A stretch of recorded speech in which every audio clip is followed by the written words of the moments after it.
countless stars in the dark sky. We had chosen the night of the new moon for a reason. Everything we prepared for tonight was intentional, and we were just 101 minutes away from putting our plan into action. We had done all we could and thought of everything possible. Even though we would be outnumbered and outmatched, we were as ready as we could be for what lay ahead. We understood the challenges ahead. Our plan relied on many things happening perfectly to succeed. Also, we knew the world didn't stop while we had been out of touch for over 3 days, but we were unaware of what had changed. Many people in Mexico and the United States were working to stop us, while a smaller group was still committed to helping us. Without communication, we had no way of knowing what had changed during those past 3 days, or what awaited us. So we held on to our plan and hoped for the best. The size of our challenge was more than just winning a fight and freeing the hostages. If we managed to rescue them without anyone getting hurt, we still had to get them safely out of Mexico and into Texas, likely while being chased. Did I mention the chances of success were slim? But chances didn't really matter. We had learned that Caitlin's new owner wanted to keep her for himself, sharing her with others until she was no longer useful and then selling her elsewhere. To him, she was just another woman he had taken. My children, ages 8 and 10, had also been taken by strangers, and what we discovered about their new owners made it clear their situation would be far worse. The $10 million ransom they were asking for their release was just a cover. The group had already profited from taking all 3 of them. They wanted me to pay the ransom while hoping to find me to claim a prize for taking my life. I played along, hoping to gain time to rescue them. I would pay much more than $10 million for their safety. So it is what it is. Right now, lying on this ridge in light camouflage, I felt cold. The temperature had been colder in some mountain areas we passed. We had been climbing, descending, and walking using the little natural light from the stars and the faint crescent moon, or our night vision glasses based on where we were. Moving as we were, focused and alert, the chill of the night wasn't too much of an issue. Tonight felt different. Even at this height, the high desert cools down quickly when the sun sets, just as it warms up with the sunrise. On the first night of our journey, we crossed the Rio Bravo del Norte, also known as the Rio Grande, into Mexico just after dark at a quiet river crossing south of Redford. We followed the Nogal River when we could, but sometimes we had to move cross-country when the river took a sharp turn, meeting it again 10 miles later. The highlands were mostly empty, rocky, and uneven. The valley floors were sandy and rocky too, but they had some plants. It was easier to travel quickly on the flat areas, but we had to be careful not to walk into someone and give away our mission, so we moved slowly no matter the terrain. Our first campsite was under a rocky ledge near the start of the Nogal River, south of Portero del Llano. The first light appeared on the horizon as we walked the last few steps in the shallows, avoiding some small traps along the banks. They were there to warn us if anyone approached while we rested. There was also a low mesh fence in front of our shelter, and the traps along with the fence meant we didn't need to take turns keeping watch. This was important since we really needed our rest. Our kind helpers had left food, water, and blankets against the back wall of the shelter. It was only a short walk to the water, so we cleaned up after eating, but we put on the same clothes again. We made our beds in the sand under the rock ledge and fell into a deep sleep. It was the best sleep I had since my family was taken from me. On the second night, we covered nearly 30 miles, and we were again very tired from all the ups and downs. We spent the day in a small canyon north of Chillicothe, hidden behind thick bushes and prickly pear around 2 large mesquite trees. Our cozy camp was grassy, and the trees provided some shade for our fenced sleeping area. A small spring flowed at the base of the rock wall, so we washed our clothes and cleaned up twice, once before bed and again before putting on our clean clothes. On the third night, we had to travel 25 miles and less than 5 miles tonight. If those distances seem small, remember that the part of the Chihuahuan Desert we were crossing is in the Altiplano Mexicano, the central highlands of northern and central Mexico. Most of our route was between 4,000 and 6,000 feet above sea level, but some mountains in the Altiplano rise over 11,000 feet. Thankfully, none were along our path. We carefully avoided all mountains, even the small ones, but the paths we chose were still higher than Denver, known as the Mile High City, which meant the air was thin. The high ground, rocky paths, steep climbs, and descents, along with the need to travel at night under the fading moon, made it hard to bring enough food, water, and gear for our task. Luckily, our friend Carlos, also known as El Chaparral, managed to get some helpers to hide food and water at 3 secret spots. Although the distance from the Texas border to our destination wasn't very far in a straight line, we had to stay out of sight of people in villages and on ranches, while also avoiding highways, dirt roads, canyons, rivers, and dangerous paths. These factors made our journey longer and tougher. In my group were 2 brothers, Clay and Claude Edwards, along with me, Robert Roy McGregor. I often go by Rob, but lately my former wife has started calling me RR.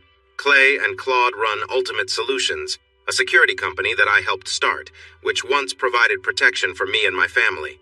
They would have joined anyway because we are close friends and they care for my family, but they felt the weight of their team's failure to stop a kidnapping. On top of that, 2 of their close friends had been harmed by a new staff member, Miroslav Popovich, making this mission very personal for them. If we were lucky, a few others from Ultimate Solutions would join us at the planned time for our operation against the compound. They were coming from the north, while we approached from the southeast. It felt like a long shot, but if we were really lucky, some local tribes and freedom fighters might also join us. However, even the friend trying to make this happen was uncertain about their participation. Having faced oppression since the days of the Spanish, many of these people had become more likely to hide in the Sierra Madre Occidental Mountains than to stand up and fight. Fortunately for us, they had been mistreated and forced to work by cartels for years, and there were whispers that some warriors from nearby tribes were getting ready to resist their latest oppressors. They were said to be eager to fight, but they lacked enough weapons. We hoped that was the only thing they were missing, since Raimundo was willing to provide them weapons under fair conditions. Had he helped them? Would they be willing to join us? We had no way of knowing. More likely, it would be a small group of us against a much larger number of gang members, around 45 or 50. It has to be done. My family is held captive in that place, and their future looks grim if we don't succeed. They say your life flashes before your eyes just before you die. Maybe it's my time, because tonight I can't hold back my memories. On the other hand, the countless colors of the Milky Way on this first night of the new moon are mesmerizing. Maybe the stars are what's making me lost in thought, not my possible end. I am not afraid of dying. I worry about leaving this world before my daughter Grace, my son Logan, and my ex-wife Caitlin are safe from the dangerous group that took them. The watch says there are only 88 minutes until H hour. If I need to take action, it must be now. I lean back against a rock, gaze at the colorful sky, and let my thoughts wander. My family's return after 5 years changed everything. From the moment they stepped out of Caitlin's silver SUV and came toward me, my quiet life began to shift. They eagerly joined me on trips to the beautiful but quiet areas of Big Bend and the Davis Mountains. They stood by me during tough times and got along well with my friends. They were wonderful companions. After spending 5 years trying to move on from Caitlin and forgetting the kids who I felt chose someone else over me, years spent chasing wealth while feeling numb to avoid pain, their return a little over a year ago startled and scared me. They had the power to bring happiness back into my life, or to tear it all down. Their presence, both together and separately, broke down the walls I had built around my heart. It was easier to forgive the kids. They were so young when everything happened, not fully understanding what they were doing. Forgiving Caitlin was harder. In fact, I know that's a long journey for me. Yet, lying here on this cool ridge in the Chihuahuan Desert, surrounded by rocks and prickly plants, under skies that are unique in North America, I realize that Caitlin holds a special place in my heart, no matter how hard I try to keep it safe. The events at Carlos's Rancho del Chaparral led to many charges, including against 3 U.S. senators, 2 U.S. representatives, and several state officials. There were changes in the top ranks of 3 federal law enforcement agencies, with even more at lower levels of those organizations. 2 federal judges will be on trial next year, and the already tense relationships with North Korea and Venezuela became even worse. There were changes in the White House, too, with the president rearranging his team after several members stepped down to focus on their personal lives and businesses. And my life changed as well. I thought of myself as a wise person, But I learned that I had been tricked almost from the moment Robert took charge as CEO. His attempt to charm my wife was part of a bigger plan involving international criminals, foreign leaders, and harmful groups, including 2 drug cartels. I mistakenly believed he sent me away to give himself a chance to win over Caitlin and make me look bad. In truth, his real aim was to have me removed. The criminals, corrupt business people, and dishonest politicians saw me as a barrier to their plans to make huge profits through the company. Yes, Robert wanted my wife and children for himself, but more than that, he wanted me gone so he could change his father's business into operations that involved money laundering and shady deals with criminal groups. My unexpected connection with Claude had foiled their first attempt to harm me in the Baltic area when hired mercenaries failed to get the job done. If I hadn't supported Claude's security firm, I likely would have faced danger in Central Africa a few months later. In both situations, we were prepared and managed to fend off the attackers. However, we learned the crucial lesson of gathering information before going into risky areas. Leaving the business and selling my shares to Robert unexpectedly bought me some time, until the information I gave to the board and the FBI ultimately led to Robert's downfall. The following investigations revealed details that seemed unrelated. The agencies thought I had the skills to connect the dots. In reality, I did not. But that belief led Robert's partners to focus on me. Despite their assumptions, I could not piece things together, but Caitlin could. When she found the hidden hard drive, everything changed dramatically. The sad reality, as I understand now, is that I placed Caitlin right into Robert's hands. My pride and stubbornness kept me from doing what I knew I should have done early on. Sell my stocks, quit, and move on. I knew that I was being sent on pointless trips. Robert was sending me to risky places that had little chance of helping the company. I was aware that his plans to meet with dangerous groups and corrupt organizations could either get me in serious trouble or caught by the authorities. But I kept going. This was my company. I had worked hard to help it grow from a small local business to an international player in oil and gas production. I wasn't going to let the owner's unwise son ruin everything I had built. Then, everything fell apart. I lost my family because of him. Looking back, telling Caitlin to toughen up because she wanted me to take this job with all the travel probably didn't help. Telling her that it wasn't her looks that attracted attention only made her more determined. She knew better. My warnings about how his advances were meant to embarrass me only made things worse. Caitlin was 24, but she was very innocent and had been sheltered. I was 26, but I had already seen a lot of the world and had become quite cynical. We viewed life and people in very different ways. I realize that now, but I didn't at the time. The 6 days since they were taken by armed men outside the school in Fort Davis have opened my eyes. In the harsh light of reality, it's clear to see my mistakes and how they led us here. Will I ever see her again? Can I tell her that I can forgive her mistakes if she forgives my pride? It's unlikely. I might never have that chance. Even worse, she could already be gone along with Grace and Doss. How can I live with that? We spent last night in a secret cave near the river, where the Rio Conchos flows through the mountains northeast of El Granero, a large lake that helps grow food crops and cash crops like opium poppies. It's a dangerous place. The regions of Sonora and Chihuahua are under the control of the Sinaloa cartel, which took over Chihuahua after a long and violent struggle with the Juarez cartel, a group known for its harsh rule. To the south and east, the Escamilla cartel still holds power, but the remote areas of southeastern Chihuahua haven't caught the Sinaloans' attention. Their focus is mainly on the more populated regions to the north and west, especially in Sonora. In this less populated area between the Sinaloa and Escamilla cartels, some members of the defeated Juarez cartel have joined forces with unhappy members of the Escamilla cartel. They have quietly taken part in the actions happening here, far from the busier locations near Ciudad Juarez, El Paso, New Mexico, Arizona, and California, and they are growing in strength. Raimundo Escamilla kept his word to lead his cartel away from its most harmful activities, including the production and distribution of dangerous drugs, the trafficking of young people, kidnapping for money, and assassinations. Most of his followers were not concerned about these changes because they were earning more than ever. They acted as business people, providing what their customers wanted. The illegality of their actions in the United States was a minor detail. When demand exceeds supply, profits rise. Their profits came mainly from two sources: supplying Americans with various illegal drugs they were willing to pay highly for, and smuggling frightened refugees from Central America and Mexico into the United States, where they hoped for jobs, wealth, and safety from gangs and cartels. For many refugees, reality did not meet their expectations. After walking long distances to reach the border, they often faced being turned away. With no other options, they paid their guides to take them far enough into the country to avoid the U.S. Border Patrol, known as La Migre.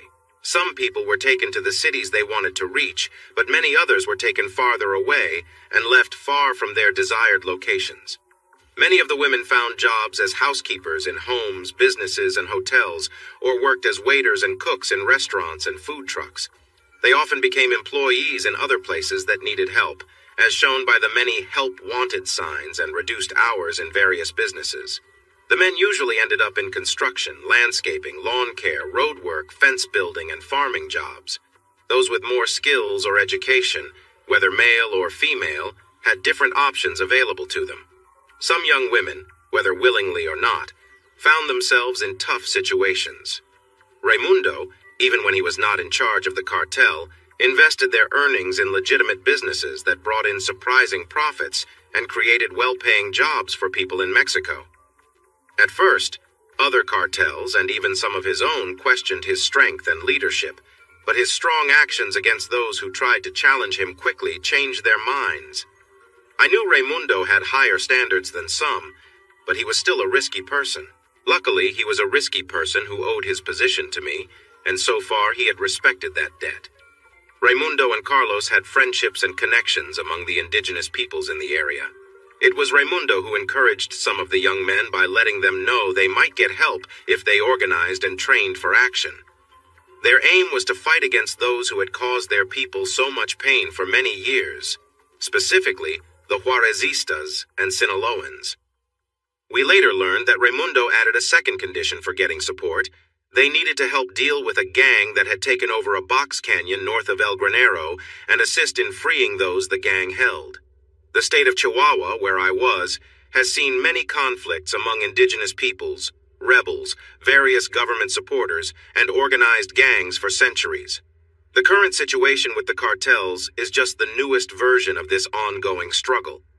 More importantly for me, some rebel Juarezistas and Escamillans had come together, drawing in members from other gangs, and had established themselves in the mountainous desert where we were.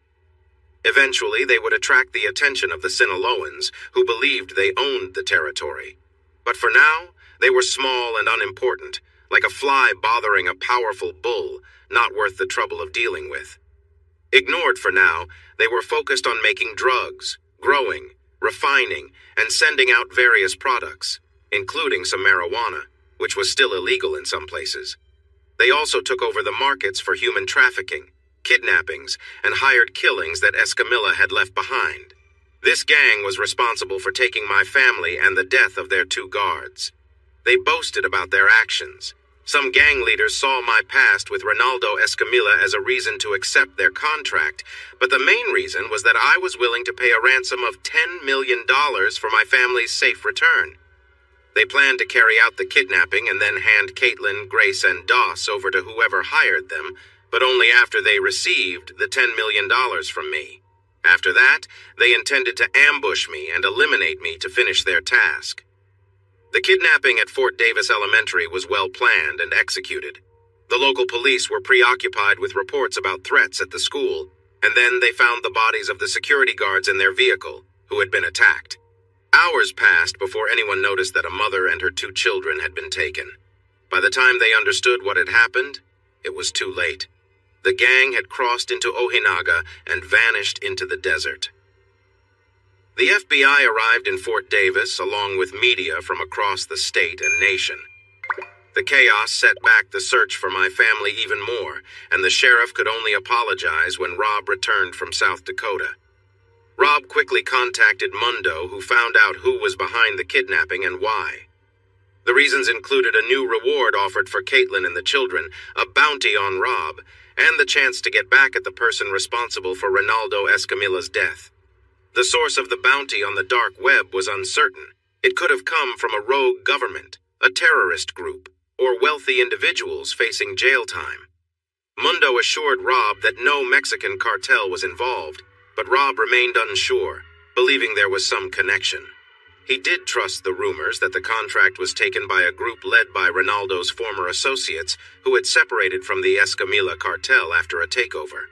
The rumors suggested it was revenge for the attack on their leader, but Rob thought it was more about money. The U.S. and Mexican governments issued serious warnings and threats, but when diplomats got involved, any help for a cross-border operation would take months if it ever came through. The DEA and Mexican police offered their assistance, but I was hesitant to accept their help. Too many agents assigned to stop the flow of drugs had been influenced by the large amounts of money offered to them. If we were going to succeed, it would have to be through the brothers, myself, and a few trusted members of the security team. We were heading deep into Mexico, an area controlled by organized groups that were well armed. Many of these groups included former police and National Guard members. It was a challenging mission. Bringing our own equipment would be like starting a battle, so we couldn't do that. We were relying on Raimundo and Carlos to provide us with gear at our next stopping point. They had promised to help, but it had already been 3 days since we last heard from them. Raimundo clearly stated he wouldn't send any men. He and the local groups had a shaky agreement to avoid each other's areas. He promised us weapons, but we wondered if our allies would also be ready, especially since we had found military-grade gear when we arrived the day before. Without communication tools, which we worried might be listened to by advanced technology, we were in the dark and had to trust the plan we made before leaving. All we could do was wait. Thinking too much about it was stressing me, so I tried to clear my mind and recall some happier times. Despite her earlier playful comments to the group, once we entered Carlos's secure shelter, Caitlin was all business. "Sit down and let me check your shirt," she instructed as soon as we were alone. Luckily, the shirt was loose and came off easily. She looked at my wounds, then scolded me. "You reopened your wounds. What were you doing, running around with a big gun and firing at helicopters with only one arm? There are many trained men here who can help us. Why do you have to act like a hero?" I sat quietly with my head down. She didn't expect an answer. She was just worried, like a concerned friend. I finally tried to look sorry and raised my eyes to meet hers. She wasn't convinced and still looked upset. As the excitement faded and pain set in, I started questioning my actions too. I realized I might need more help than what Clay could provide, and I knew Dr. Wang would not be happy. Still, I was not looking forward to returning to the hospital. Caitlin typed a message on her phone, took close-up pictures of my wounds, and sent a text to someone. After putting her phone down, she looked at me with a serious expression for a moment before bursting into tears and hugging me tightly. I held her close with my right arm, trying to ignore the pain in my ribs as she hugged me tightly and cried hard. Dr. Wang called back, making it clear I needed treatment right away. The helicopter pilot who had brought some important guests to the ranch quickly agreed to fly me directly to the hospital when he saw Caitlin was upset. She and a few of Claude's top men came along to keep me and the hospital safe. Claude told me that more helpers would arrive soon because we all knew this situation was not over yet. We had stopped the attack, but there was still a lot of money involved, and too many powerful people were still at risk. Fixing everything would take months if the government decided to do the right thing. In the meantime, we were still in danger. The kids were happy to stay at the ranch with their uncles, enjoying Carlo's swimming pool and horses. But after 2 days, they insisted on seeing their mom and dad. When they arrived in an armored vehicle with security cars following, it felt like a visit from a royal family. The hospital staff treated them with great respect, too. The kids were so good and just wanted to see their parents, not noticing the special attention they were getting. After treating my wounds with more staples and stitches, Dr. Wang scolded me for a bit. When he was done and I looked sufficiently sorry, he told the medical staff to bring in a roll-away bed for Caitlin so she could keep an eye on me all the time. For the next 8 hours, she didn't have much to do because they gave me medication and I fell asleep. When I woke up, I was hungry but still in pain. She fed me and gave me more medicine, and then I went back to sleep. The doctors made their rounds at 5 in the morning, waking me up. I realized I really needed coffee and breakfast. Caitlin ordered 2 hospital breakfasts but asked one of our security guards to get some better coffee. He happily agreed, knowing the hospital coffee was not good. He returned with a box filled with good coffee, bringing 2 cups for Caitlin and me. We thanked him a lot, and he expressed his appreciation for letting him go get it. Claude came by at 9 to give us an update, and it was quite shocking. It turned out the president was very upset about several issues. This included the clear misrepresentation in his briefing about what happened in the Texas Alps. He was not fully informed about the air attack on the former Attorney General and Secretary of State and the following attack on Carlos's ranch. The FBI and CIA also failed to conduct a proper investigation into those events. He was irritated by the FBI agent and CIA case officer who were working for private clients without the agency's knowing. But what really upset him was the involvement of U.S. senators and representatives in plans that bypassed sanctions against North Korea and Venezuela. Their ties to terror groups and drug cartels were troubling, but their approval of attacks on American citizens was what truly angered him. There were consequences for those involved. People had lost their jobs, investigations were ongoing, congressional hearings were planned, and resignations were demanded.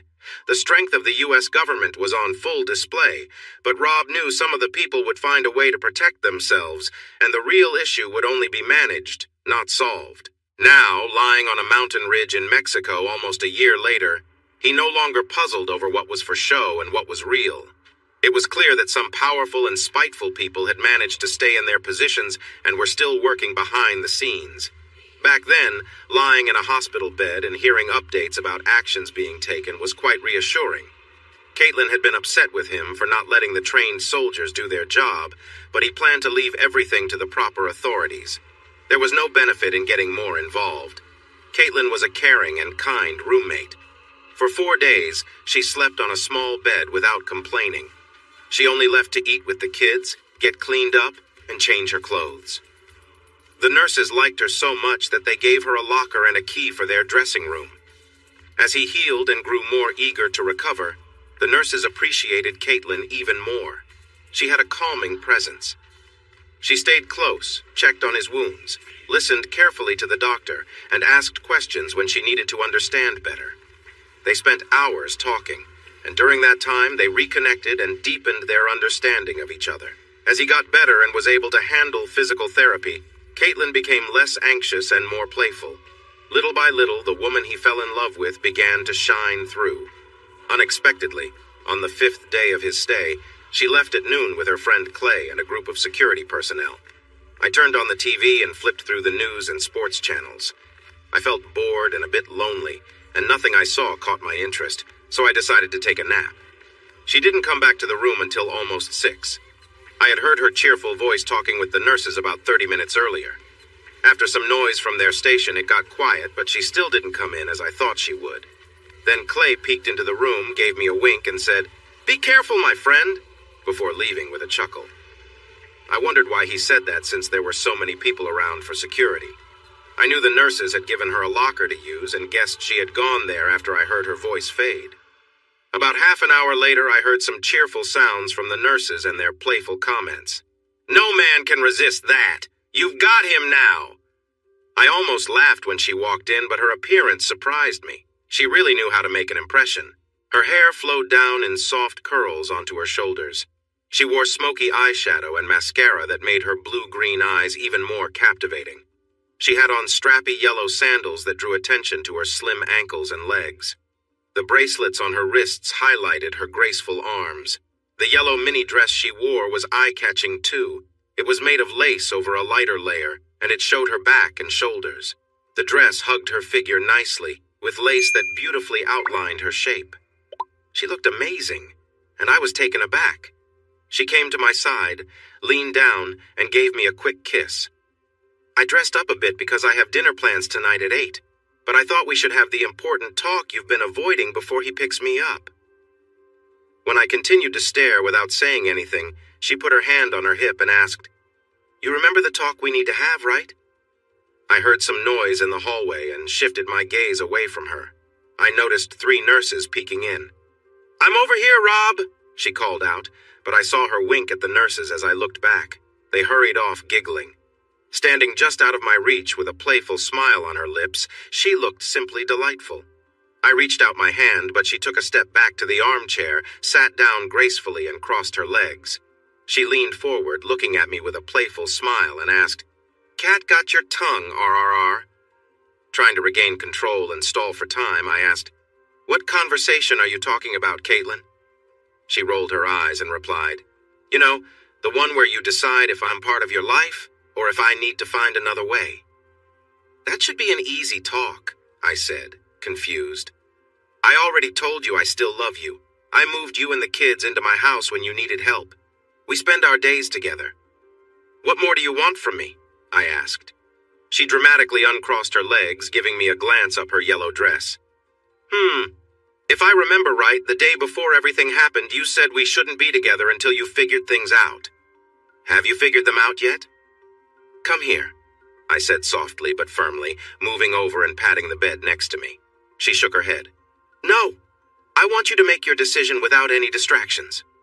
I chuckled, and she looked a bit annoyed, so I explained. "It's a bit late for that. You walk in here looking amazing in that dress, teasing me, and then say you don't want distractions? Come on, why not wear something comfy instead? Not that you don't look great now, but we both know you dressed to impress and you did a fantastic job. Now come here and sit beside me. I promise I won't push you into anything you're not ready for. I have things to share with you." She looked skeptical, but finally joined me on the bed after I promised again I wouldn't overstep. Once she settled in, resting her head on my arm, I kept my eyes on the ceiling. I knew if I looked at her, I might show too much. "I'm not going back to the pain of past decisions or the long time we spent apart. Let's start from when you first drove up my road. When you stepped out of your car, all the memories of hurt came rushing back. I never thought I would see you again, but there you were with my kids. At my house. Our kids. I was so happy to see my kids that I quickly agreed to talk about things later, as you asked.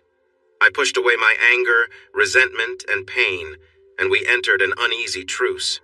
Surprisingly, the week went better than expected, and I appreciated how you admitted your mistakes to my friends and took responsibility for your actions.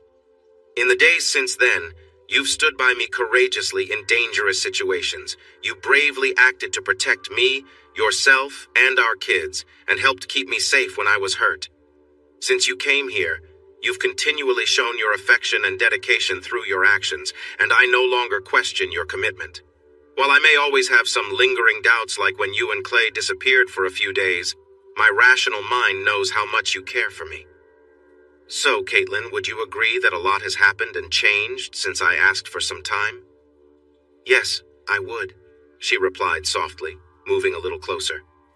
"Then I have a suggestion. Let's get me back home. You move into my room to help me recover. We show the kids all the things we promised, and we'll see where this new path takes us." "Not exactly the proposal I was hoping for, but it's far better than your last one," she murmured, snuggling even closer. Her head rested on my chest and she gently squeezed my hand. She looked up at me with a playful smile. "So, does this mean you're changing your mind about things between us?" I responded by pulling her close and kissing her, expressing all the emotion I felt. After a moment, she smiled and settled beside me, her presence bringing a sense of comfort. We both lay there, quietly enjoying the moment, feeling the bond between us strengthen. We stayed like that for a while, just content in each other's company, knowing that whatever challenges lay ahead, we would face them together. She moved quickly and energetically, focused straight ahead, ignoring where we were and the chance of being seen. I held her close because of the way she was positioned. I gently played with her body, making her more excited. Her sounds and movements grew more intense. I could tell she was nearing a peak, so I pushed up and held myself firm, causing a strong reaction from her. She gasped and trembled, and then we both relaxed. I thought I heard cheering from far away, but it was probably just my heart racing. She lay on me for a moment before shifting to my side.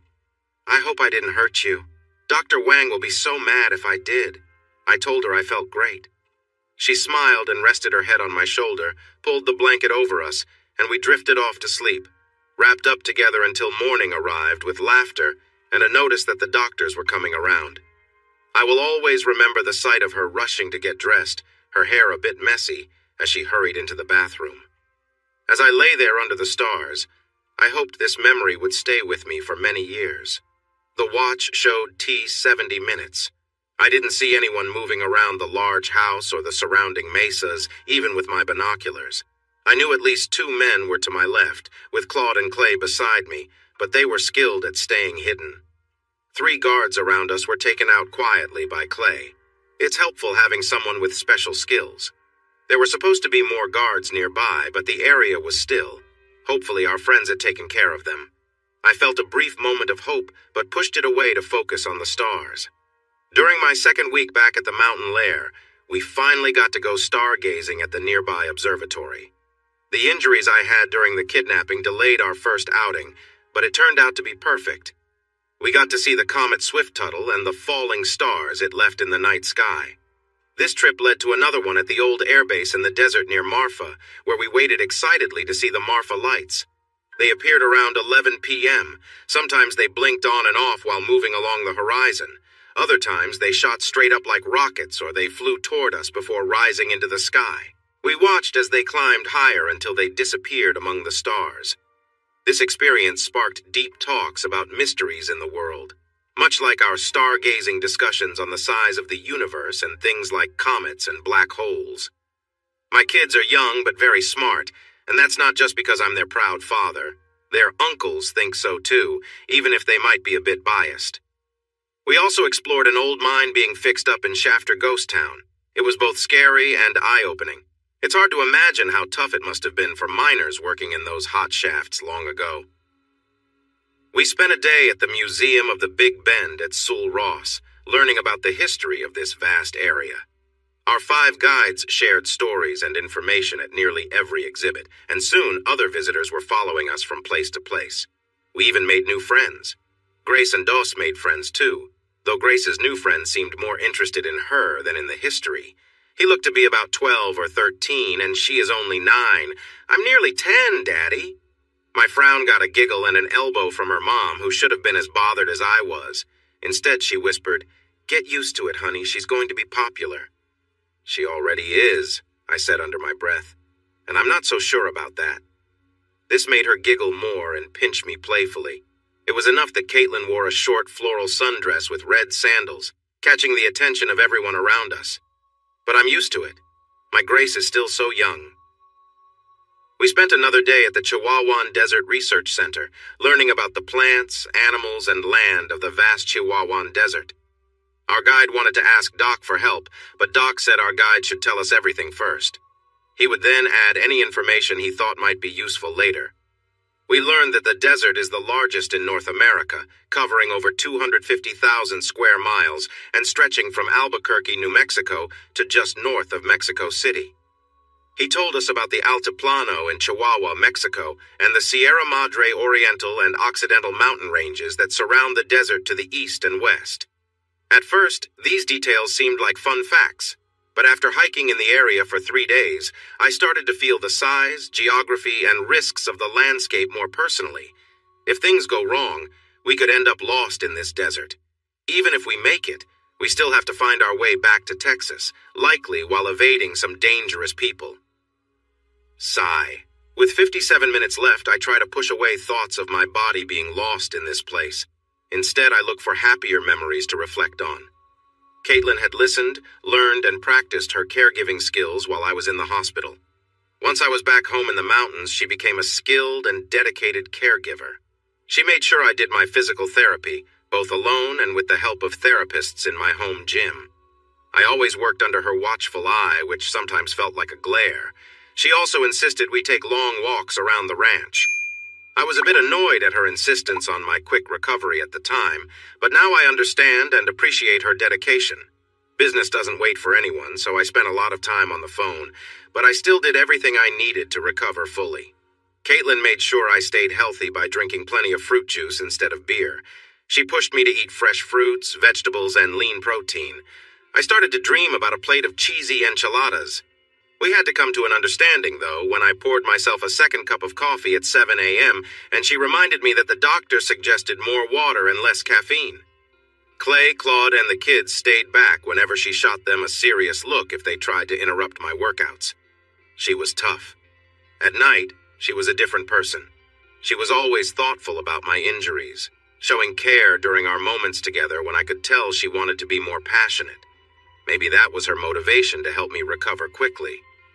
Finally, when we flew to Midland and Dr. Wang gave me the all clear, we celebrated quietly while the pilot pretended not to notice. He probably couldn't see much anyway with her skirt covering our legs, as we shared a sweet moment together. She got off quickly, but she promised tonight would be special. Once in bed, she climbed on top as usual, but then wrapped her legs around me, rolled us over, and said, "Your turn on top, and you better make this worth it after all I've done to get us here." She wasn't happy when I laughed and broke free, but she was cheering me on a little later when I returned to her side and kissed her. Despite my challenges, I tried my best to show her a good time. I don't know about being the best, but I had to cover her mouth with a pillow to keep the noise down. If I hadn't been worried about the cameras around us, I might have taken her somewhere else for more fun.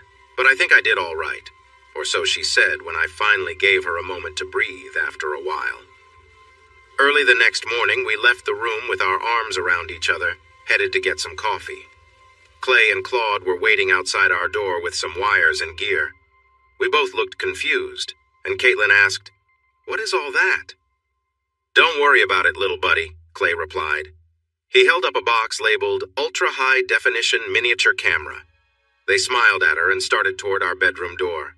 I was trying not to laugh when Caitlin stopped them, cutting them off from the door and saying, "Oh, no, you're not," in a strong, confident voice. She went inside, locked the door, and then came out through another entrance down the hall. "Tomorrow I'm putting in deadbolts. No more sneaking around." The three of us burst out laughing at her hands on her hips, looking determined. Once Clay calmed down, he said, "Then we'll have to move the kids' rooms to another floor. They might be traumatized by your antics." She blushed a little before protesting, "You're joking. I wasn't loud at all." She said this firmly but gave me a questioning glance. We couldn't help but laugh again, and she turned a lovely shade of pink. With her head held high and her posture strong, she took my arm and pulled me toward the stairs. "Come on, I need coffee and to get away from these mean boys." She sounded very young, and we all burst out laughing again. She strutted away, head held high with a little sway in her walk. Just before she disappeared down the stairs, she waved at us, and we shared another laugh. We each grabbed a cap from the rack at the bottom of the stairs and made our way to the patio, where she was chatting with Doc and Coyote, a coffee cup in her hand.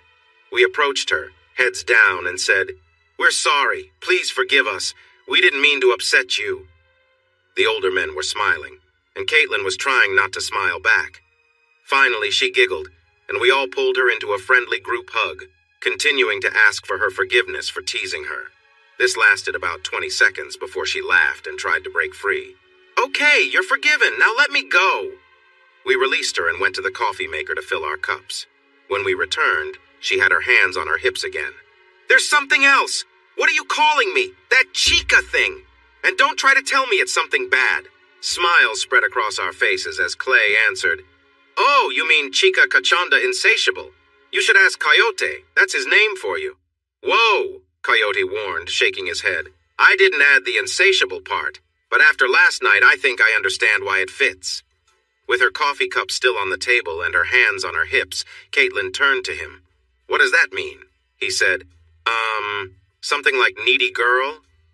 She looked confused for a moment, until laughter filled the air again. Even Doc joined in. "No, I know that's not what it means. Tell me the truth." When Coyote turned red and the laughter continued, she turned to me. "Tell me, Rob, right now." "Okay," I said. "Your Humano name reflects your essence. For instance, they called me Solitario when I was living alone, and Grace is La Mariquita because she moves around like a ladybug. So are you sure you want to hear what your Humano name means?" She frowned at me and said, "Yes, tell me." She seemed sure, but there was a hint of worry in her eyes. "Well, okay. It means something like ever-curious girl, though there are other ways to see it." Her face turned a bit red, and we all held our breath, waiting for her reaction. The name was meant playfully and not to embarrass her. She was quiet for a moment, then stepped closer to me. hiding her face against my shirt as she held on tight. She held on to me for a moment and asked softly, "So is this how you see me?" I wasn't sure if she was upset or genuinely curious, so I stayed quiet, as did everyone else. After a bit, I tried to repair the situation. We could change it to brave girl or warrior woman to honor your courage in battle or... No, she replied softly. The original is probably best. Her answer confused me. Was she disappointed, upset, or something else? I lifted her chin to see her face and noticed her bright green eyes sparkling with mischief and a playful smile. Suddenly she turned around, playfully nudging against me, and addressed the others. "All right, I accept that. I am who I am, and I'm proud of it. Since you gave me that name for my true self, I expect the early morning teasing to stop. You know how it is. I can be quite the handful." Coyote jumped in. "Caitlin, that doesn't mean handful. You're anything but. In fact..." "Not so fast," she said, shaking her finger at him. "Chica means girl, Kachanda means spirited, and insatiable means never satisfied, right? So you could say I'm a playful spirit. I can't argue with that as long as everyone knows I'm Rob's playful spirit and no one else's." With that, she playfully nudged me again and said, "Right, Rob?" I smiled, kissed the top of her head, and responded, "Absolutely true, dear. If you keep nudging me like that, I might have to take you back upstairs." "You don't seem to grasp what a threat means, Robbie. You're supposed to scare me, not make me smile." She was so charming that morning. I hope that in a few mornings she'll be back in my lap, enjoying coffee on the patio. T 48 minutes. In 3 minutes, I need to start the first call of the night. It won't tell me who is around, but it will let others know that we are ready. Their response will come 5 minutes later. My call is the sound of a kill deer. The response is supposed to be a barred owl. A kill deer. Yes, I used to hear them all the time on our farm when I was a kid. I practiced mimicking them until my dad said he couldn't tell the difference, though he also admitted it wasn't the most useful skill. But tonight, it would serve a purpose. Killdeers are active at night, and I'd already heard a few calls. A call right on time would be recognized as mine. I sat on the ground with my legs crossed, put my hands together, and let out a loud call. Nothing but silence. I lay back down and thought about the plan for the next 44 minutes of my life. We needed quiet to avoid being found out, but it was tough not knowing if we had any help. Also, we had known where the captives were 5 days ago, but were they still there? Our informant told us they were kept in a rocky basement at the back of the house. But could we trust him? Had they been moved? Was Caitlin in danger right now? Would we be creeping down the cliff into a trap? Would our support hit the right targets when needed? Would I be ready when those things happened? There were so many ways this could go wrong, and we were relying on a plan that was already 3 days old and maybe outdated. Well, a person has to do what a person has to do. We could think and worry, but it needed to be done. Exactly 40 minutes before the plan, a barred owl called from a nearby ridge, and I let out a breath I didn't know I was holding. Thank goodness! At least we had some help. It was still early, but adrenaline pumped through me. I had tried to calm myself to let time pass, but now my senses were alert and sharp. I could hear, see, and smell the night creatures around me, even if it was just a few small animals like some mice and a harmless snake.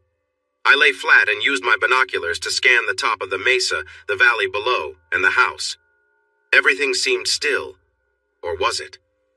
I focused my night vision on the valley floor along the small creek and noticed something moving. A deer? A coyote? A bird? No, it looked like a person. Then I saw more shadows moving. This might be a large group of local people joining our cause after all. There are nearly 100,000 of them in Chihuahua, and they certainly had reasons to fight. The kidnapping of my family and the plans to sell them made the news and caused outrage in the U.S. But in places like this, that story had been told countless times in the homes of local families. It had become so common that the media hardly noted it. Maybe it was also because those who tried to expose these abuses faced serious danger. Many others had been taken and forced into hard work, but that went mostly unreported, and the silence was not just about fear. Money speaks louder than people's rights to those in power on both sides of the Rio Bravo del Norte. Los Indios had good reasons, but they had mostly stayed quiet before. Instead of fighting back against the cartels and their government supporters, They moved deeper into the mountains and valleys of the Sierra Madre Occidental. Now that they were organizing and preparing to fight, it signaled a big change. If they were here ready to engage, it was even more significant. So who was behind this? Carlos, with family in the area and friends in the tribes. Did Raimundo make some sort of arrangement? Oh, never mind, we could certainly use their help. 18 minutes and counting. I focused on the valley below, but I felt aware of everything around me. Suddenly, I sensed something behind me. I quietly took out my knife. I needed to be careful or I would ruin everything. At the last moment, I turned and pointed my knife toward a shadow just behind me. My action stopped when I noticed he wasn't holding anything, but he still stepped back expertly. I quickly stood up and saw I was not facing one person but three. They were small and seemed to blend in with the shadows because they wore masks and dark outfits made from unusual material. They had rifles and spare magazines attached to their pants. Some equipment like grenades was also strapped to their chests. Nothing shone or reflected in the dark of the moonless night. One man in front of me motioned for me to follow, and they moved silently into the brush. My heart raced, but I followed, trying to be as quiet as possible. I grew up in the countryside and thought of myself as skilled in the woods, but I felt noisy and awkward compared to them. When we reached a dry creek bed, they paused with open hands facing me. I kept my distance, but the leader signaled me closer. When we were just a breath apart, he whispered in broken English with a Spanish accent. "We are friends of Carlos.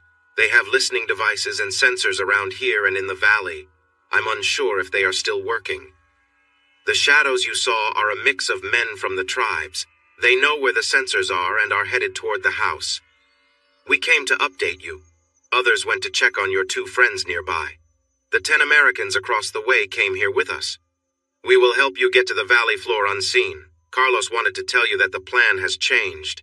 Instead of just a few Americans, there are now more than 30 of us, and your friend Raimundo made sure we are well covered and ready. The timing is the same, but when the explosions go off, we will gather at the back of the house ready to go in. The main attack will look like it's coming from the front, but our team will be on 3 sides. As you planned, a small group will enter through the back of the house to rescue your family from the prison where they are kept." I stopped him and asked, "Are you sure that's where they are?" I couldn't see his face, but his eyes showed he was smiling. "Yes, we have someone inside. The children are fine. Your wife is, not well, but she can travel. Do you know who has been harming her?" "Yes, I will tell you now, but we need to hurry. The European man who took her is the main one responsible, but the boss has also harmed her. Now we must go. Is it wrong to hope for their safe return?" I did as we followed the dry stream bed toward the valley and quietly moved along the hills to the back of the house. The men I follow are slim and quick, moving lightly as if they are very young. I feel almost invisible in my dark clothes, but my indigenous guides blend in perfectly with the night. We found 2 disabled infrared sensors and a sound detector, indicating that others had been here before us. We did not meet the brothers and their guides. I figured they were getting ready to attack the left side after the explosions, while we remained at the right. 3 minutes left. Still no sounds or lights. Then suddenly, there were. A larger shape and 2 smaller ones appeared from the back door. Leaving it open, they hurried to our group leader, who pulled them behind some large rocks where we were hiding. The door stayed open, and I heard the larger shape, a woman, say she took care of the guard at the door, but there was another one in the hallway and 2 by the prison. 1 minute and counting. As the dim green glow on the watch ticked down, I grew more anxious. It no longer felt hopeless. We actually had a chance with 30 allies, but everything could go wrong quickly, and finding the bodies of Caitlin, Grace, and Logan is not why we came. With 20 seconds left, the woman whispered to me in very good English. "They are safe in the Rocky prison, but you will need to help your wife out. They have all suffered, but your children can walk and run. Your wife cannot." I nodded and prayed again for the chance to confront Miroslav, the traitor, the boss, and anyone else who harmed Caitlin and the children. While I was distracted by the woman, I didn't notice anything else, but I saw out of the corner of my eye the indigenous men dropping to their knees to protect the children. The sky lit up with a loud sound, and rubble struck the rock wall behind us. Some men moved from behind a large boulder toward the house, ready with their rifles. I kept my AR on my shoulder, took out my shotgun, and moved forward. The fights inside would be close, so the 9 rounds in each shell would stop whatever I hit without causing too much spread. The first man burst through the door, dropped to one knee, and fired 2 shots. The next 2 men stood over him and also fired as others rushed into the hallway from different rooms. I was 4th. I turned left and ran quickly down the hallway towards the rock room behind the main house. Knowing the way, just before I reached the ramp down, I held the shotgun with both hands, dove, and slid on the smooth concrete floor. My speed brought me to the start of the ramp in a flat position, with the shotgun pointing straight ahead. As I reached the top of the ramp, I saw a light shining down on 2 guards kneeling at the bottom near a big door. One guard was looking back at the door, while the other aimed his rifle at the hallway. I shot at the one aiming at me. He fell back. I quickly turned to the second guard, who was turning back toward the hallway. I fired again, and he collapsed. I got up and ran down the ramp, moving the bodies away from the door. I knew they were both no longer a threat. The heavy wooden door was locked. I looked around for a key but didn't want to waste time searching, so I hit the door with the gun and shouted, "Get away from the door! Can you hear me? Get away from the door!" "We hear you! We're all by the back wall!" yelled Doss. I stepped back slightly, aimed the shotgun down to avoid hitting anyone inside, and fired at the lock. The lock broke, but some shots hit the door. I hoped no one was hurt by the shots bouncing. I opened the door, rushed inside, closed it behind me, and took in the scene. My son and daughter were sitting on the floor with their feet tucked under them. Caitlin was between them, holding them close. They couldn't see me in the dark, and I couldn't see them well either. But I heard the kids whimpering. I wanted to comfort them, but we needed to act quickly. Without saying a word, I signaled for them to move to the back corner under the barred window. They quickly followed, with the kids helping their mother. I opened the heavy door just enough to check the hallway. It was empty. I hurried to the window, but saw no one outside. "Can you walk?" I asked Caitlin. "Rob?" she replied, sounding confused. "Yes, it's me, but you all need to listen to me right now. We can celebrate later. Can you walk?" I urged her. She nodded and pushed herself up, using the rock wall for support. I could see the kids wanted to come to me, but I said firmly, "Help your mother and stay behind me." I stepped outside, crouched down, picked up some rifles, and handed one to each kid. "Hold these in your other hand and follow me." We moved up the ramp and down the hall to the back door. "Go out that door and hide behind the big boulder. One of our men will help you. Quick!" I stood guard at the door while the kids helped Caitlin make her way to the line of boulders. A man came from the shadows and assisted them behind the rocks. The noise had shifted to the front of the building. Caitlin and the kids were safe, and I was eager to confront the traitor and the leader who had harmed their mother. I slung the shotgun over my shoulder and took the rifle in hand. I saw several men in casual clothes lying around the hallway and in the rooms. Luckily, there were no bodies in nightwear, and I hoped the surprise had saved our side.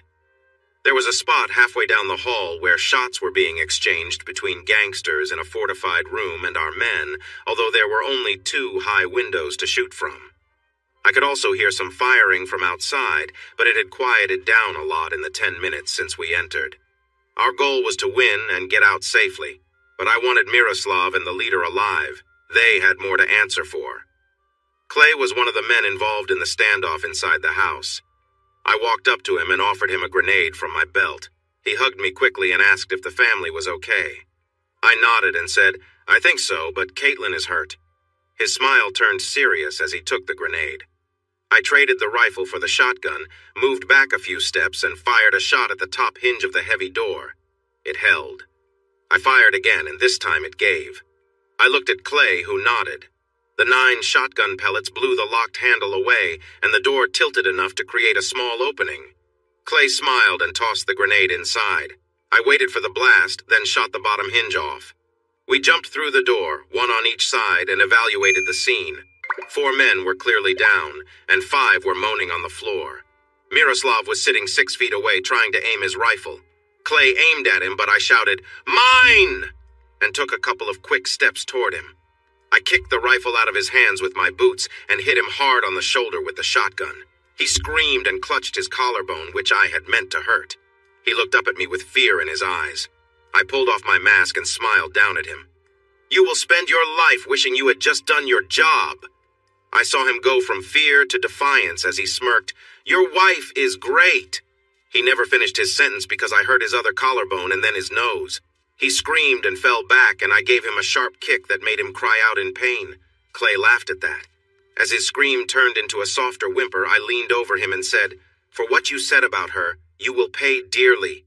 That pain you feel right now, it's just the beginning." Clay kept watch over 5 men who had hurt ears, and 2 men I didn't recognize were tying up their hands.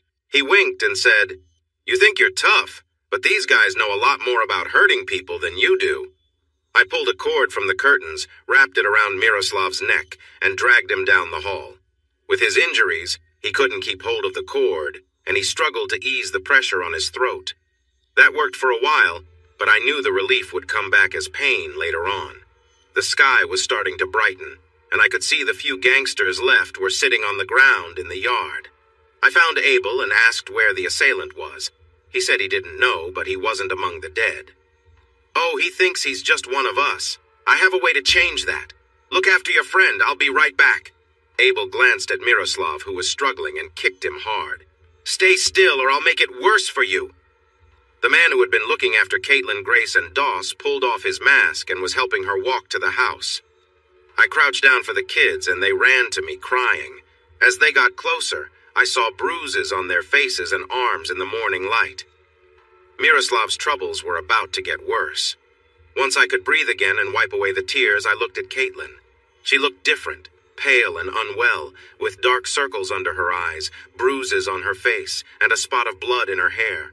But she also looked strong. I let go of the kids, stood up, and hugged her tightly, thankful that they were alive. She hugged me tightly and shivered for a few moments before asking if it was all over. I told her it was, but we still needed to handle the situation with those who were still around, and make it safely back to Texas before we could celebrate. She nodded and said I should do what I needed to do. She mentioned that their new friend would take care of the situation. I looked at the new friend, thanked him in English, and asked for his name. He looked confused, so I tried in Spanish. He said his name was Arnulfo, and that he was part of the Raramuri tribe. I knew a bit about the indigenous tribes and understood that Raramuri is the name the Tarahumara people use for themselves. I also knew that they are famous for being the best long-distance runners in the world, and Arnulfo certainly looked the part in his fitted outfit. As I was about to go back to the house, a thought stopped me. "Caitlin, do you think you could recognize the men who hurt you?" The determined look on her face changed to a fierce glare. "Of course! Can I carry you? We need your help to identify them, and they are at the front." She opened her arms. I asked Arnulfo to look after the kids and lifted her carefully. She felt light, and I could hear her make a soft sound as we moved. I knew she needed medical care soon, but we needed her assistance first. As I carried her outside, Miroslav smirked at her and started to speak, but Abel kicked him in the side and told him to be quiet or face the consequences. She pointed at Miroslav and then spat at him. "I want to be the one to make him pay," she said angrily. "As you wish," I replied. "But first, show me the others." I carried her closer to the men sitting on the ground, their hands secured behind them. As we got closer to the first man, Claude stepped in. When the man refused to look up, Claude pulled him by his hair to show his face to Caitlin. She shook her head. This went on for the next 5 men until I noticed the 6th one wiggling and knew he was someone she could recognize. I gently set her down, picked up a stone that was smooth on one side and rough on the other, and handed it to her. Claude held the man up by his hair, and I saw Caitlin's face change to one of fury. She yelled and struck him on the cheekbone with the rough side of the stone. He screamed and tried to pull away, but Claude kept him still, and she hit him again, lower on his jaw. "You think you can get away with this? You'll regret what you've done to me," she shouted. I looked around and felt relieved that Arnulfo hadn't brought out the kids. They would have cheered for their mother, but still. I never thought of how intense her revenge could be, and I wasn't sure if our friends had considered it either. It would certainly be something to witness. "Is there anyone else, Caitlin?" I asked, trying to shift her focus. I had been told there were just 2 people, but maybe there were more. I'm not sure because sometimes I couldn't see. I was lying down and they took turns. Yesterday I saw a government official and a businessman from another country. They left in a helicopter after they were done. That's when the bad things stopped. The businessman said to let me rest and then send me to him. This upset her again. She hit the leader of the group in the forehead, making him fall back. Then she walked over to another man. She looked hurt as she walked, but made it to him. This time he did not smile. He looked afraid. She laughed and spat in his direction, hitting him lightly on his already hurt nose with a stone. She teased him when he cried out, "How does it feel to be on the receiving end, you coward? Just like you hurt me, there is more coming for you." Worried about her state of mind, I wrapped my arm around her and led her to the porch. I sat her on a soft swing and sat down next to her. "How did the kids get those bruises? They fought for me when they came to save me and got hit by the guards." She looked closely at the men in the yard and pointed at one. "He was one of them and so was he," she said, pointing at another. I got up, walked to the first man and pulled him to the second by his hair. "You hurt my children?" I asked in Spanish. They both shook their heads, saying, "No, no." I looked back at Caitlin, who shouted, "Yes, they did, and more than once." Claude and two other men from our team came over and surrounded the two men, who kept saying they were innocent until something happened to them. After a couple of minutes, they were quiet and seemed broken. The other men around began pleading for mercy. I called out to our allies, "They are yours. Show them no mercy as they did not show your people." The group of fighters returned to the yard, leaving only our security team to watch over things. They moved among the captives, speaking their languages and sometimes Spanish. I caught enough to know the cries of "No, no, it wasn't me" were answers to their accusations. Claude and Clay walked over to the porch where I stood with Caitlin. Among the cries, Claude warned, "We've been here long enough. There are more bad guys outside, and we are in their territory." Then he chuckled. Clay chimed in with a smile. "We have some good news. Paul Pavetto is coming with a helicopter for repairs, so we will be flying out, not walking. He'll be here in about 30 minutes. We need to figure out what we can and prepare before he arrives. Everyone will see and hear his arrival for miles around. Let's see if we can find some proper clothing for your family and get them ready. We will take care of the questioning, but we might need to check some details with Caitlin or the children." The woman and kids who got away from the house before the fight were now on the porch. I gestured for them to come over and asked the woman if she could help us. She smiled slightly and replied in perfect English, "I know everything. We have been here for over 3 years. I can tell you where the money and documents are hidden, and the combinations to their safes. I know the names of the corrupt officials who protect them in exchange for bribes, and I have the names and contact details for the 2 men involved in the incident with your wife yesterday. They also have laptops filled with unprotected records. I am a proud member of the Nahuatl tribe and a doctor with degrees from Stanford. My children and I were taken from my home village 3 years ago by Juan Morales, known as El Asaltante. We are alive because I pretended to be his wife, and my children acted like his. There were many times I wanted to escape, but his right-hand man over there with the shoulder injury is even more ruthless. I can tell you about the terrible things I have seen and the names and places of others who have come here before, but you must take my children and me out of this country. The people who survived will find us no matter where we hide in Mexico," Claude replied, looking concerned. "There will be no survivors here, but you're right. There are other gang members still out there. We have space on the helicopter and we will take you with us. Now, show me the laptops, the records, and the money." "No, first I want to help Caitlin, Grace, and Doss get cleaned up and dressed properly. Then I will help you. Everything is in Morales' office. It will be quick and easy to get." Justice was served carefully and without mercy. Each tribe member had lost family and friends to the cartels and viewed these individuals as the enemy, even if they were not the specific ones causing harm. If they kept getting support for their weapons, fought fiercely, and showed no mercy to the survivors of the battles ahead, the cartels would have to either attack them aggressively or try to make a deal. I believed they would fight even harder when the cartel members came into their lands and villages in the mountains, making a deal the better option. Caitlin came back with Arnulfo and Ava, and they headed straight for the shaken remains of El Asaltante and Popovich. The 4 children were missing. A big helicopter arrived just as Caitlin was cleaning Abel's knife with the remains of a shirt. I've heard the saying that a woman's anger is powerful, especially when her children are in danger. But what we saw went beyond those words. Even some strong men turned away in shock. Eva showed her fierce side, lashing out at people connected to those who hurt us. Her anger came from her connection to the many wronged people and her past suffering. But Caitlin surprised me. I had no idea she had such strength inside her. She didn't use the burning stick, but she made them regret approaching her and her children. The large helicopter landed smoothly on a pad about 50 yards down the valley, a sign of the serious situation around the new cartel and their plans. What we had done today helped save many lives. As soon as the helicopter landed, Paul Pavetto jumped out and ran to us. We met him on the porch. He shook my hand, looked at the others nearby, and said, "We can carry up to 30 people, but we need to get in the air quickly. We tried to stay low on the ground, but too many people saw us. We can't defend against jet fighters. We need to return to American airspace soon."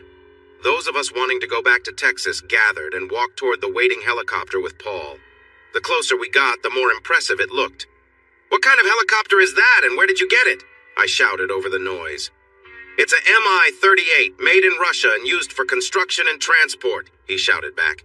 "I'm one of the few Americans who can fly it, and I've done several missions for the owner. He heard about your situation and offered it, but wants to stay anonymous. He doesn't want to get involved with your enemies." "Thanks. I'll respect that, but I think I know who he is. He keeps it north of Van Horn, near El Capitan." "I can neither confirm nor deny," he replied, smiling. "Make sure to thank him. He will have some good business in the future." I turned back while he waited with another man in flight gear. Even with Ava and her 2 children, we only had 19 people. Our indigenous friends were resourceful, and their anger toward those who wronged them led them to seek justice in ways that others could understand. After winning the battle, they calmed down a bit and began to move back into the mountains. Eva helped some of the injured, but sadly, 2 had died. One was a young leader from the Guarillo tribe, and the other an older member of the Raramuri. Their bodies were placed on a cart pulled by those who were strong enough to help the injured. Miroslav and Morales survived, but they had long since wished for peace. We wrapped their injured bodies in canvas and placed them in the back of a large helicopter. Because the helicopter was so noisy, the co-pilot made the kids wear noise-reducing helmets before they got inside. This was wise. They didn't need to hear the loud sounds of the engine or the conversations behind them. With a loud roar, we took off. At first, it was exciting. We didn't have to walk back through the desert for 3 days, avoiding dangers, while helping an injured woman and 4 kids. But by the time we landed, I promised myself I would never fly in a helicopter again. Flying high in the sky is one thing I am used to, but flying low through trees, around mountains, and near homes in such a large helicopter was something else entirely. Paul flew us over the least populated areas while still getting us to safety as quickly as possible. We didn't see any other aircraft or threats on the ground, but we cheered when we crossed the Rio Grande. I wondered what the people rafting thought when we flew over them at Santa Elena Canyon, and what the folks in Study Butte, Terlingua, and Lachitas thought when they spotted a helicopter above at around 10,000 feet. I also didn't know how Chaparral had managed to have vehicles waiting on a flat spot in the desert northwest of the desert lair, but I guessed their planning had covered everything. Caitlin kept her composure, but I could see she was in pain. However, her anger was stronger, and she occasionally glared at those who had harmed her.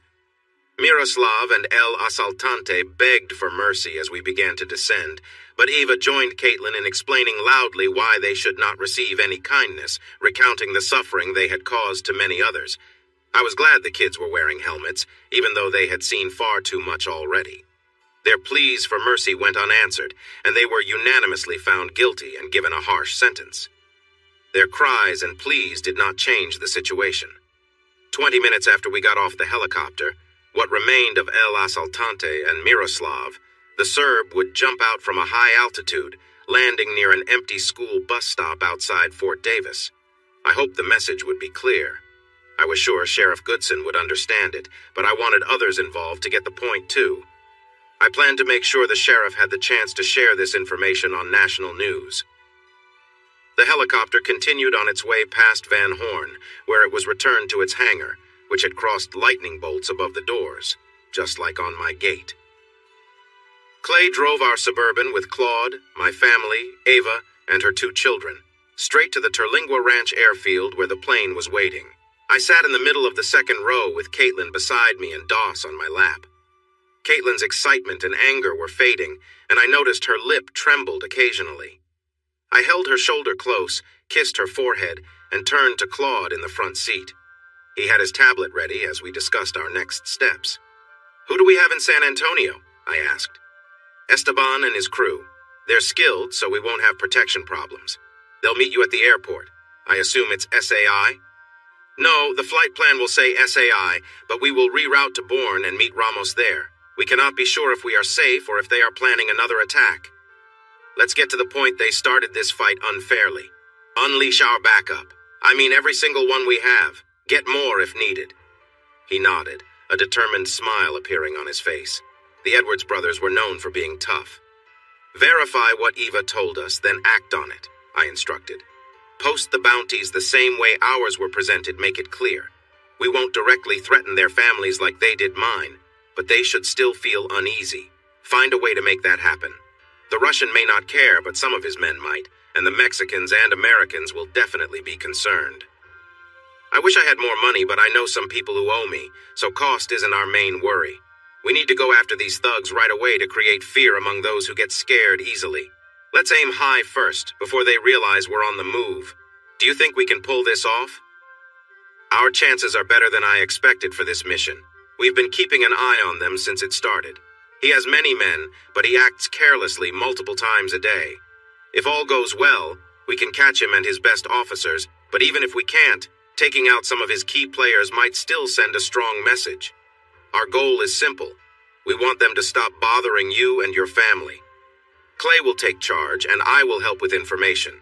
He knows people who can assist, and he is skilled in handling situations in cities. He is really angry, so you might see news reports soon." We quickly went to the airfield.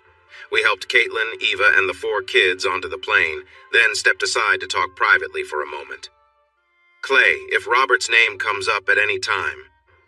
"I get it, Rob. I'll inform Ronaldo. He has connections, but if he wants to act..." "If Robert was involved in any way, I want him to face the same consequences as Miroslav and Morales. But if he played a big role in this, he has already used up his chances." "Understood. Consider it handled. Now, here is an unregistered phone with plenty of minutes. Clay, Carlos, and I each have one, and our numbers are in yours. We won't use them unless it's really necessary, but they are here if we need them. Esteban has the best communication equipment. Use it whenever you can, especially for our daily updates. We will be in the communications center at the mountain lair, and the militia is taking care of security in the desert as a precaution. We are all on high alert now, so be sure to let us know if you send anyone out. We will talk tonight after you get everyone to the doctor. They have been running on nervous energy, so there might be physical or emotional injuries that pop up as they settle down." Doss had taken a seat next to his mother, holding her hand and talking softly to her. They both looked very upset. I put my hand on his shoulder and asked him to move next to Benito so I could speak with his mother. He stood up and quietly asked, "Daddy, those men hurt Mommy badly. She cried a lot when they brought her back and could barely stand. Once, they took Grace and me to a room where Mommy was, and they started hitting us. They told her if she didn't cooperate, they would hurt us. She yelled at them, and they took us away. We tried to fight back and escape, but they hit me hard enough that I felt dizzy. Then they brought us back and taken our clothes. Later, they gave us some shorts, but we didn't get shirts. We got really cold and shivered all night. When Mommy came back, she was wearing that little dress. She held us, and we all cried together. They did many bad things to her every day until yesterday. Then they left her alone. You have to help her." "I will, son. We're on a flight to see some of the best doctors in Texas, but first we need to let the pilot take off so we can head that way, okay?" He seemed much older than he did a week ago before this all started, and my heart felt heavy toward those responsible. He quickly took his seat, and as soon as I sat down, I wrapped Caitlin in my arms. She felt stiff and didn't respond, but she didn't push me away. Her lip was trembling and her right eye was twitching. Claude was right, she was close to breaking, physically, mentally, and emotionally. This was going to be a long flight, and the months ahead would be tough. Once we were in the air, I looked at Grace and Doss, who were turned in their seats watching me and their mom. They looked serious, but they stayed strong. I smiled at them to offer some comfort that things would turn out okay, and I wondered if we had won this battle but lost the larger struggle. The extent of the damages was still unknown. Ava was sitting behind me. She leaned forward and quietly said, "I think she has internal injuries, but a lot of her pain comes from bruises from what they did to her before she learned to obey them. She would still be fighting, or worse, if they hadn't hurt Logan and Grace to force her to listen. I'm a doctor who has taken an oath to help, but I feel no guilt about what happened to them. There was not one good person in that group. They put others in terrible situations, and I'm sure that Morales and the one you call Popovich are facing their own consequences right now." Caitlin looked very pale and was breathing heavily, but her head rested on my chest with her eyes closed. Maybe we should have gone to a closer hospital, but I wanted the best care for her and the children, and the world-class facilities in San Antonio were only an hour away. Caitlin's physical injuries could be serious and needed attention right away, but the emotional scars on all of them could be even harder to heal. We might be heading to Houston next, but I know the care available in San Antonio, and I know the doctor I want to lead their treatment. He promised to be waiting for us at the Methodist ER in Bourne. He would check on them and then decide the next steps. To my left, I could see IH-10 and the towns of Ingram and Kerrville along the river. We had already passed over Junction. Comfort was next, and then we would land in Bourne, just outside San Antonio, one of the largest cities in the U.S. We were only a few minutes away, so I called Dr. Ramos. He assured me they were ready and mentioned that word had spread about my family's rescue and their journey to San Antonio. The news reporters were everywhere at the medical center, so he wanted to keep anyone away unless it was really needed. He didn't say it, but it meant that federal agents would be waiting there. I was relieved we had taken a different route to Bourne, as he suggested. Our story was that we were recovering from mercenaries looking for a reward of $6 million. This was meant to satisfy an eager audience, not hold up to careful checking. Sure, we left behind some misleading clues online, but only our friends at La Kiva could confirm where we had been for the last 4 days. It was unlikely our story and their testimony would trick a team of FBI agents, let alone convince the U.S. and Mexican governments that I was innocent. They hadn't helped us, but would now be quick to claim I had something to do with crimes in Mexico during the rescue. I needed to contact my friends in Washington, D.C., but I had to wait until Caitlin and the others were taken for exams. I needed their support to soften the investigations, or I might have to tell the truth and blame the two governments for not stepping in to help my ex-wife and kids. That might sound good to the media and their followers, but it could also land me in Mexico facing trial. If they were really upset about our trip, how would they react when important officials and criminals started facing troubles? The chaos had been unleashed by those who were now the targets, but because of their power, they would try to protect their own. What would happen if those responsible began facing serious issues? Would those stepping in hide, or would they stand up? I was trying to protect myself and my loved ones from danger. They were fighting to keep their privileges and stolen wealth. I felt my reasons were stronger, but I knew they would fight back when threatened. Were they as ruthless as I was prepared to be? They had shown it so far, but what would happen when the attention turned to them? The plane landed smoothly, and we taxied to the company hangar, which had been reinforced for safety. Esteban, Juan, Charlie, and 5 men I didn't recognize were positioned around the area for protection. A van, 2 SUVs, and a large, rugged Hummer were parked in front of the hangar, facing the open door. Everyone except Charlie was armed, and they were ready at every entrance. As soon as she got off the plane, Caitlin was carefully placed on a stretcher by Charlie, who was a trained nurse and a former Navy medic. He leaned over her, introduced himself, and spoke to her gently as she was taken to the van and the stretcher was secured inside. Charlie kept asking her questions softly while the side door closed. She was answering him and seemed to be settling down with his help. Juan guided Ava, Esmeralda, and Octavio to the Suburban, while Logan, Grace, and I were directed to the Humvee. I helped them into the second seat and then climbed in myself. Our driver was Raul, and Esteban was in the passenger seat. Raul took us to the back position, behind the Suburban, the van, and the lead SUV, which was a tough-looking old Ford Excursion. I noticed someone lying low behind us, checking the road through small openings.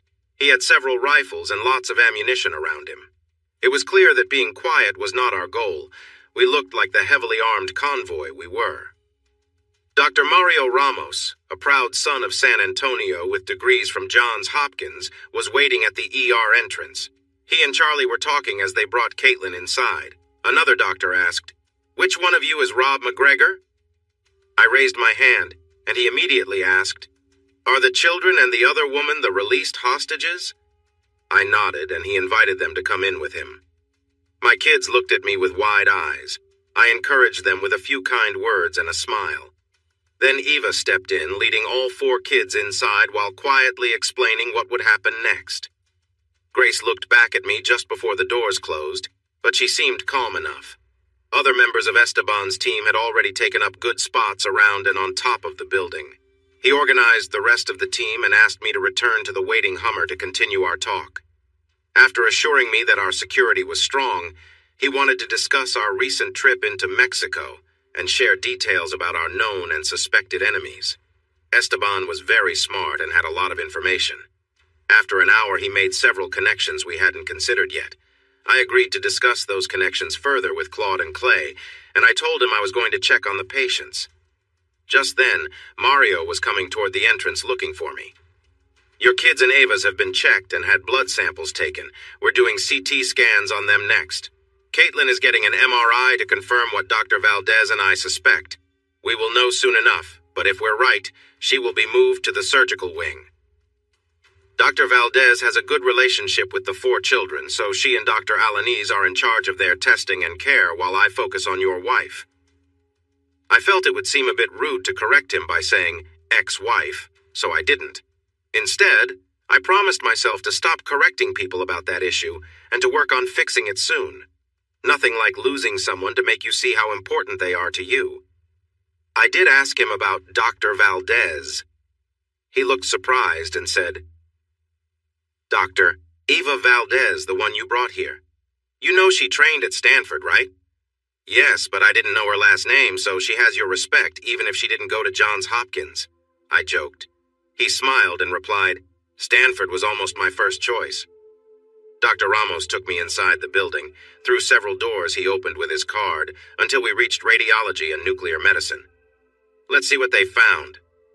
What they found wouldn't be fully explained for about a day, but the radiologist had asked for an abdominal CT scan after the MRI. Those results were clear to the doctors, but confusing to me. I did understand when Mario called the surgical center. "Okay, Rob. Dr. Valdez's diagnosis was right. Mrs. McGregor has a bruised spleen that is leaking blood, but doesn't seem to be broken. She also has a hurt kidney and 3 broken ribs. We need to treat the spleen quickly to avoid any complications. The kidney should heal on its own, but we'll need to monitor it closely. Fortunately, the ribs didn't affect her lungs, so recovery will just involve managing her pain for now. I'm moving her to the surgical wing on the north side, where she will stay for several days after the surgery. Esteban told me everything is secure, so there shouldn't be any issues." He started to turn, but then focused on me instead. "My friend, I know you want to know more, and I'll share everything we find after her surgery. For now, yes, she has been hurt physically and emotionally, but her physical injuries are not as severe as I feared or as you might worry. If she hadn't been hurt so badly on her back, thighs, and other areas, her discomfort would be much less. There is some expected damage, but we will decide whether to take action after a closer look. She did catch a strain of gonorrhea that's common in Mexico, but it can be treated easily. We'll need to wait for 1845 days for the HIV test results, and another 3 months for the final results, but everything else has come back negative. Not the best situation, but definitely not the worst. Now I need to get ready to help with her surgery. Oh, and Dr. Valdez asked to let you know she will care for the children, so you can focus on what's needed while everyone else is busy. A medtech guided me out and gave me directions to the ER parking area. Esteban was waiting in the room. He took me out to the Hummer, turned on the equipment, and filled me in. Things were moving quickly, so I needed to call Tom Yonkers right away. Esteban got everything ready, and I dialed the number I had. He picked up on the 3rd ring. "Give me a moment. I need to find a safe spot." A few minutes later, he said, "Wow, Rob, You sure know how to stir up trouble, don't you? Are you and your family okay? Caitlin is in surgery and will need a lot of support later, but we're hopeful. The kids have some bumps and bruises, but they seem all right for now. Their feelings, though, might need more attention. We rescued another woman and her 2 children. She's a doctor, and the medical team says she's doing well. She and her kids have dual citizenship because she's part of the Nahuatl tribe, and her husband was American. She lost everything back in Mexico, so she'll be staying in the U.S. Clay says they are all dealing with stress and trauma, and Dr. Galvez agrees.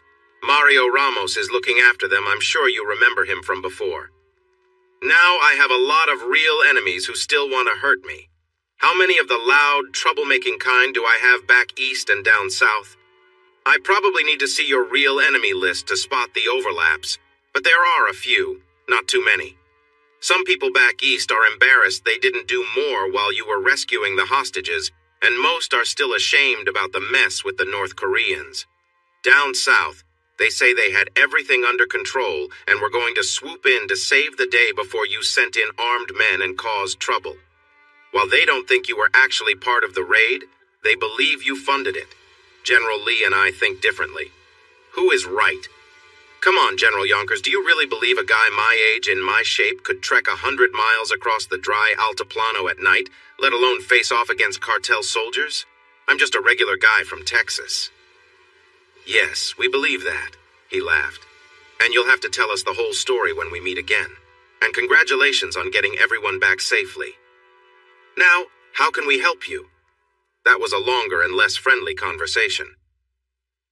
Esteban, what's the plan while Caitlin is in the hospital and the kids are not? It's hard to keep 2 places safe, so where are we staying? Claude said you have a place.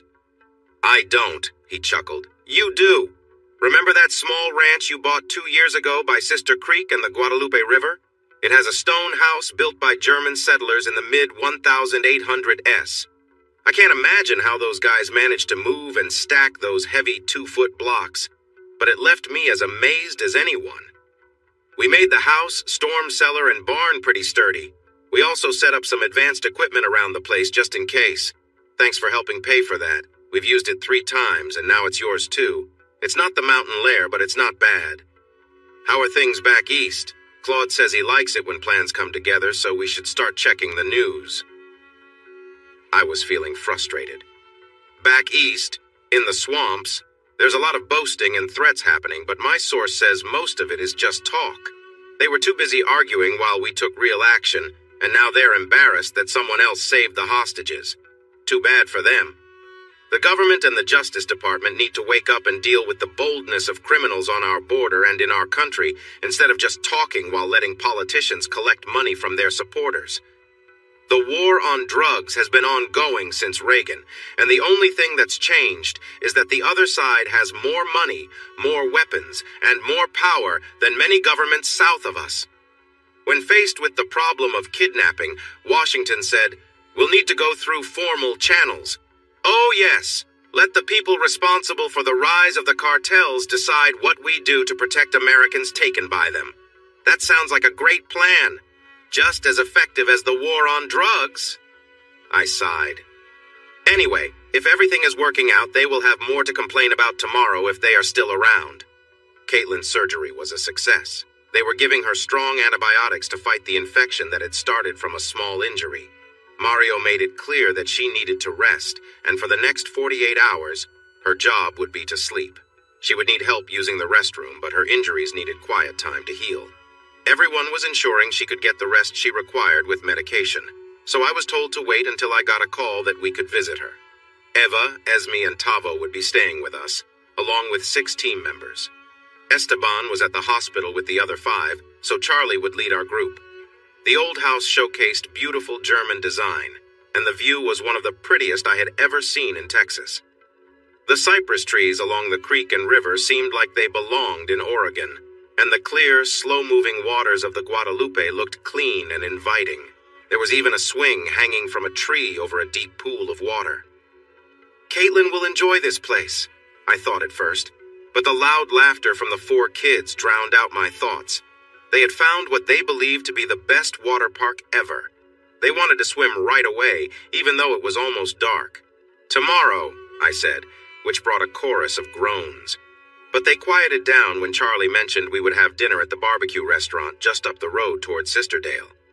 Esme and Tavo were curious about barbecue, so Grace and Logan eagerly shared too much information about the tasty meats and sides.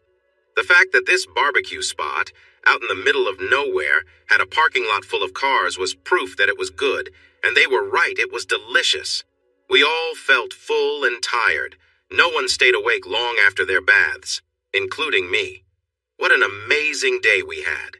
24 hours ago, I was heading to the ridge near the gang's fortress. Eva and her family were resting and getting ready for their plans, while Caitlin, Grace, and Logan felt hopeless in a tough spot. With full stomachs and night prayers done, we gave in to our tiredness, safe in this old blockhouse. The coffee must have been made by one of the former Navy folks because it was very strong. I usually like my coffee black with sweetener, but I added creamer this time and joined the three men at the table on the porch.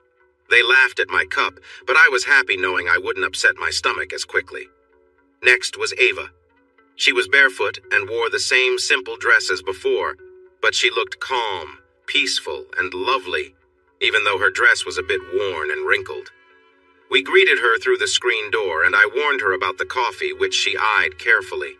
She poured her mug, 2/3 full, sipped it, added 2 packets of sweetener, filled it with creamer, took another sip, and smiled. She opened the screen door and joined us on the porch, pausing when she noticed how we were looking at her. Her big brown eyes shone with intelligence, curiosity, and a love for life. Her straight, shiny black hair was parted down the middle and tucked behind her ears. It hadn't been cut in a long time, so it fell past her back and the ends were a bit uneven. She was slender and graceful, with a long neck, elegant shoulders, arms, and hands. The dress hung loosely to her knees, but the way it moved revealed she was fit, and her well-shaped ankles and legs hinted at the strength she had. Don't blame me. Getting in and out of helicopters while wearing a dress is not easy, and I couldn't look away quickly enough, even if I wanted to.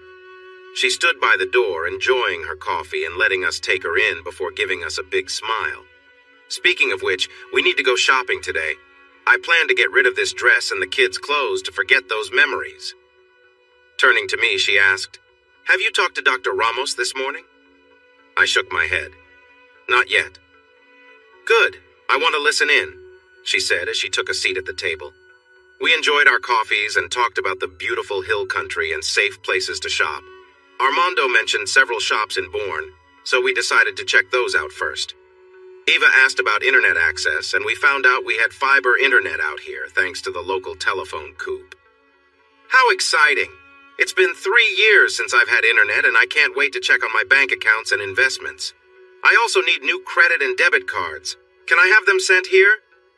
They gave her the number of a post office box in Comfort, and Armando offered to help her get set up on a computer. She accepted with another bright smile, but held up her mug and said, "After I finish this delicious coffee and enjoy some more of this lovely morning with good conversation. You can't imagine how nice this is after the tough times of the past 3 years." I poured my second cup of coffee and went to check on the children. They were in the game room with iPads full of kids' shows, chatting happily. There were 2 gaming stations nearby, but they didn't seem to be interested in those, which was a relief since the games on them probably weren't great for kids. The boys were excited when I told them we were going shopping for new clothes soon. Their current clothes were old and uncomfortable, and they liked Ava's idea of getting rid of them after we bought new ones. I got dressed and headed back to the kitchen, where Benito and Armando were making huevos rancheros, ham, and flour tortillas. The homemade salsa and tortillas made the meal really tasty. I'd never had that kind of ham before, but I definitely wanted more. Eva was thrilled to see her account balances, but concerned about how long it would take to receive her new cards. I handed her a business card I don't use often and told her not to worry. We could settle everything later. She smiled, gave me a quick kiss on the cheek, and said she would pay me back. I smiled and gently shook my head. She grinned and insisted, "Oh, yes, I will." We left it at that, and everyone started getting the vehicles ready. The first kids' store had everything they wanted, so they chose 5 outfits and wore one right away. We packed up their old clothes in a bag for a special ceremony later. Ava, however, was thrilled with all 3 shops that Armando recommended. She looked through every item in each store, even the small decorations. After our first stop, Benito, Jim, and DJ took the kids to the park to play and have some fun while Armando and I stayed back to help Ava. What do you think of this? Is it too much? How about this one? Should I get these shorts too with this top? She asked excitedly. Even though she was a skilled doctor, she was still just a woman, and a beautiful one at that. She looked fantastic in everything she tried on, and we eagerly agreed with her. I bet the kids will be hungry soon. Do you think you'll be done shortly? I asked. She gave me an apologetic look. I'm sorry. I've been wanting to shop for so long. Thank you for being so patient. I have what I need for now, and if I don't buy too much today, I can treat myself to another shopping trip, she said happily. After going through so much in the past few years, she could easily switch back to feeling like a carefree teen.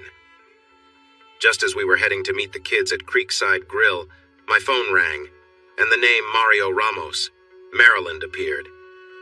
Sorry I took a while to call, he said. I just got your message, but I was in surgery all morning with a patient from a car accident, and I wanted to review her test results first. To keep it simple, she is getting better. Dr. Ramos, this is Dr. Galvez. I'd like to hear the details, I replied. Sure thing, doctor, he said, launching into technical language. I focused on our route and asked Armando about the communication center I was supposed to use. He mentioned it was in the basement and that we were set to contact headquarters at 5:15 p.m. Ava asked for clarification and then told him we'd check back later. I jumped in asking, when can she have visitors? He said we should call after morning rounds tomorrow. The nurses would be able to inform us about visitor rules, but it might be a bit early. The food was nice, but a bit expensive and not very kid-friendly as I had hoped. Luckily, the kids found a few dishes they liked, so everything turned out fine, and the adults enjoyed their meals as well. On our way back to the house, we stopped at H-E-B to grab some groceries, snacks, and drinks for the kids.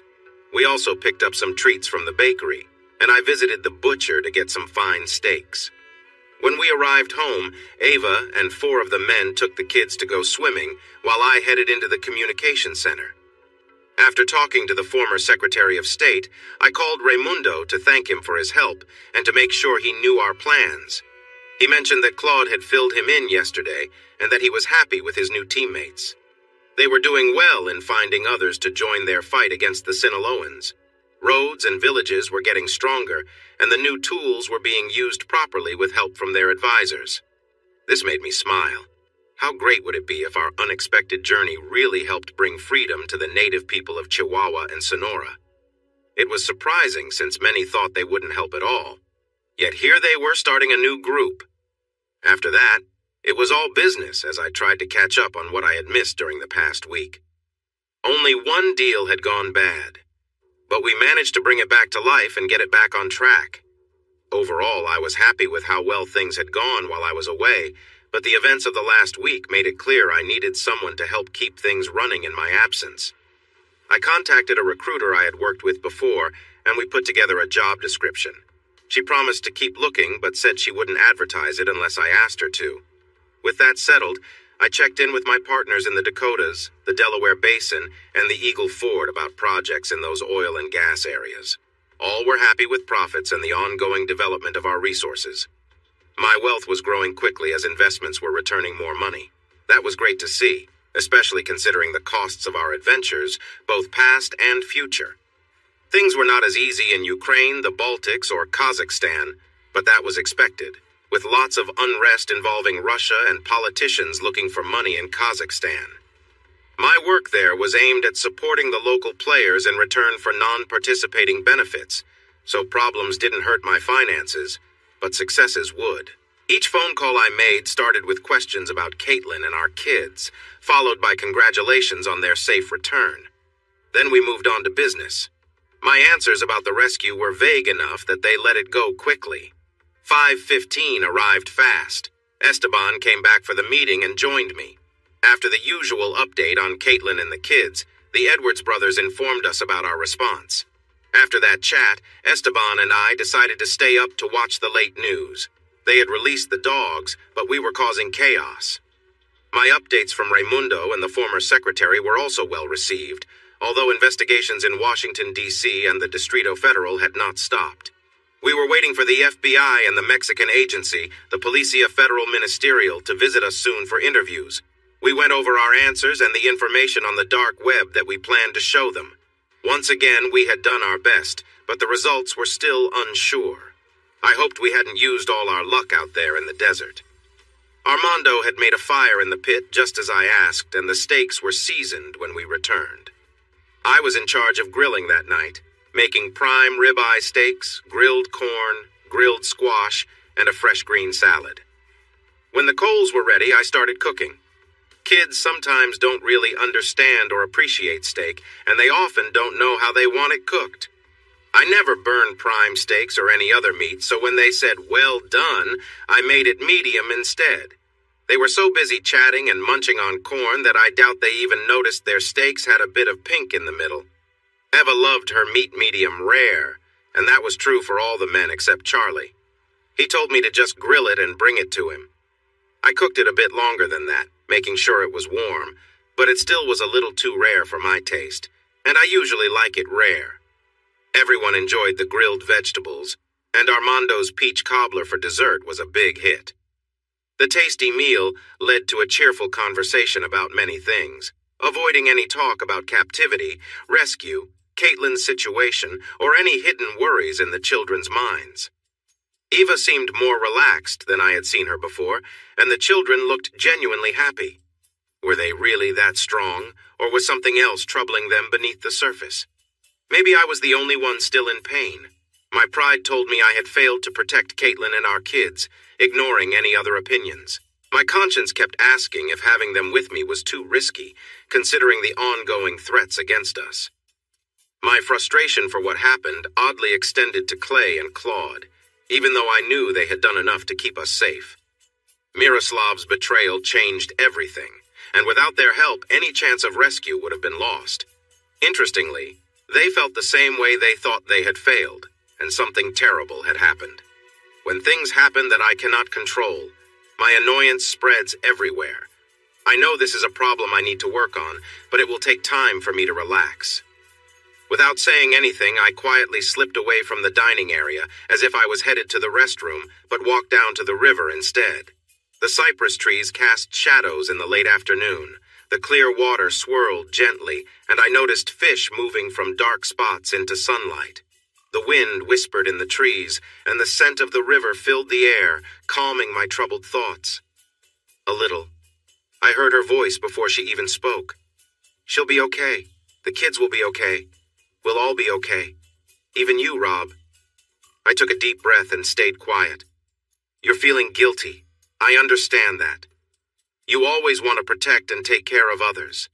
Deep down, you know this wasn't your fault or Claude's fault or anyone's fault except for those who hurt your family and mine. My husband would have felt the same way if he were here. I know you have a plan for how to handle this situation, and I get it, I really do. Just look at how I went after Morales and his team. But seeking revenge won't really help you, just like my actions didn't erase the pain I went through. Don't lose yourself while trying to find justice, Rob. You are a good person who has been wronged. Don't let them change who you are." "Thanks, Ava. I'll think about what you said. Do you want to join me for a bit? There's a nice place to sit over there." She agreed, and as we sat down, I felt a strong awareness of her presence. "Missing someone?" she asked after I glanced at her legs. I smiled and nodded. "It's not that you aren't wonderful, but she and I have a complicated past. We were starting to move forward after her betrayal when this happened. She's struggling with so much guilt and pain, and I worry. She may not heal from this. The harm done to her body is nothing compared to what she's dealing with in her mind, and I fear she won't be able to recover. She'll meet with a psychiatrist, Aaliyah Thompson, at 9 tomorrow, Eva said. I'll see Dr. Thompson at noon, and the kids have a group session at 2, followed by individual sessions. From these meetings, we'll develop our plans, and we all need to give these plans time to work. You have an hour starting at 10:30 just for you. I know what you're thinking. You need this. Even if you don't feel like it, she needs to hear from you. What you share will help with everyone's treatment. If you trust me, if you trust Dr. Ramos, please do this. Share openly and honestly. If you want things to improve for everyone, you have to help her help us. I will. Breaking news. My phone announced around 9. I turned on the TV and flipped to CNN, then checked other channels. The banner flashed just as the anchor started to report on the day's top stories. "We have breaking news!" he shouted urgently as a video of a car fire appeared on the screen. Billionaire Serge Petrov and 5 of his close friends died tonight when their limousine exploded on a quiet street in New York City. The 6 men had just left a bar Petrov owned in Manhattan, and it is believed they all died in the blast and fire. In related news, another building owned by Petrov was raided at the same time. At least 3 men were found dead inside, and 32 women who said they had been held there were rescued. 2 of these women are speaking to our reporter now. "Miss Gaddis, could you share what you just told me with our viewers?" asked the reporter, holding a microphone in front of a young blonde woman who looked about 19 or 20. "I'm Marie Gaddis. I was taken from my home in Tennessee over 2 years ago by members of the gang led by Serge Petrov," she said quickly. "I'm risking a lot by saying this, but there are about 30 of us still being held in that old hotel, where we were forced to do things for business partners and corrupt officials, including some in the police. During my 2 years there, I saw many girls come and go, either taken away or harmed. It's time for someone in power to step up and stop this." "Miss Gaddis, as we understand it, the police don't yet know who rescued you, and they are looking for those responsible as suspects in the harm caused to you and the others. Is that right?" "Yes, that's right," shouted the young brunette next to her. "They also hurt us whenever they wanted and helped others do terrible things to us." She spat on the ground and yelled, "I denounce them, and I denounce those who let this happen. Yes, we know who you are, and we are going to tell everyone about what you've done. Here are lists that 3 of us made. Juanita is gone now, but her list remains. Keep them safe. The police and officials will try to take them from you. Believe me, too many powerful people are involved." The CNN reporter was seen taking the lists and handing them to someone who quickly moved toward the news van behind them. "We will safeguard these lists, Miss Hansen. Do others have lists like these?" "Yes, we all agreed to make lists. Send someone to collect them before they disappear." The reporter called over a man and a woman and gave them instructions. They hurried away, and he started telling the crowd what had happened and the claims being made. I changed channels and saw a young girl saying she had a list to support her claims. She gave it to the Fox reporter, and 2 other women stepped up to hand their lists to the assistant, who took them and rushed toward the Fox van. I switched to another channel, but a notification on my phone caught my attention. It was Raimundo saying, "Telemundo en la mañana." I stayed up for a few more hours watching all the chaos before I fell asleep in the recliner. The news outlets were keeping the lists secret. They wouldn't share any names until their lawyers gave approval, if they ever did. The women who were being helped understood that they couldn't keep these lists for long without risk. Armando woke me up early, beaming with a big smile on his round face. He turned on the TV, tuning into Telemundo, and plopped down on the biggest sofa. It was in Spanish, but here's what I gathered in English. An assistant attorney general and his family had been kidnapped overnight, and there was a national search for them without any leads. The assistant attorney general was known to be tough on crime, but the kidnappers left evidence that he was linked to several criminal groups and had committed various crimes. One of the alleged crimes was his part in the kidnapping of an American woman and her children, who had just been freed from captivity. It was also claimed that he was involved in serious offenses against many women, including the American woman. It seemed likely that he and his family were taken as revenge. I took the remote and flipped to the morning shows where discussions about First Amendment rights were taking place. They talked about how these rights could stop New York City and state officials from seizing the well-known lists. The network stated that the names had not been revealed yet because they were working to confirm the claims made by the women who were under protection. The ACLU had stepped in overnight, offering help to each woman and filing legal requests for those who accepted. Emergency hearings were planned throughout the day, and family members had flown in from all over the country after seeing their loved ones on TV or mentioned among those held. Some had lawyers with them, and many took advantage of the ACLU's help. Some of the teenagers spoke limited English and needed interpreters to help them communicate. Things had gotten really chaotic, But the situation escalated even more about an hour later when I got a message from a friend in Washington. "I hope you're ready, my friend, because you really stirred things up this time. The Great Chicago Fire looks small compared to this crisis." "I have no idea what you're talking about, my friend," I replied. I was flipping through channels to get an idea of what was happening, but I had been staying at one of my ranches, waiting for updates on Caitlin's situation. I wanted to make it clear that I wasn't involved. "That's good to hear, but I'm afraid the authorities in the U.S. and Mexico think you might have a part in the deaths of Petrov and his close aides, as well as the disappearance of Assistant Attorney General de los Santos and his family in Mexico City. They believe you may have been connected to the capture and mistreatment of your wife and children and suspect you might want revenge.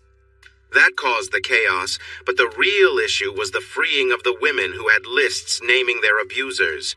It seems there are important names on that list, and they are panicking.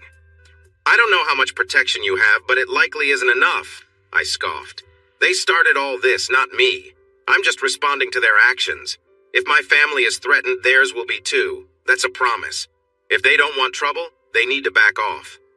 Plus, harming me won't stop the networks and media from revealing the names. They should focus on intimidating them instead of me. I don't have any lists." The following discussion in the communications center was brief and direct. All available personnel from Ultimate Solutions across the country were sent to Bourne, Texas, and 4 top lawyers were joining them. An hour later, a message appeared on a hidden website offering rewards for those involved in the kidnapping and mistreatment of the freed women in New York City. It was a placeholder telling visitors to check back often. The names would be posted once they were confirmed. I heard there was a lot of activity on that site, including the FBI, which had gotten a link apparently from a site based in Russia.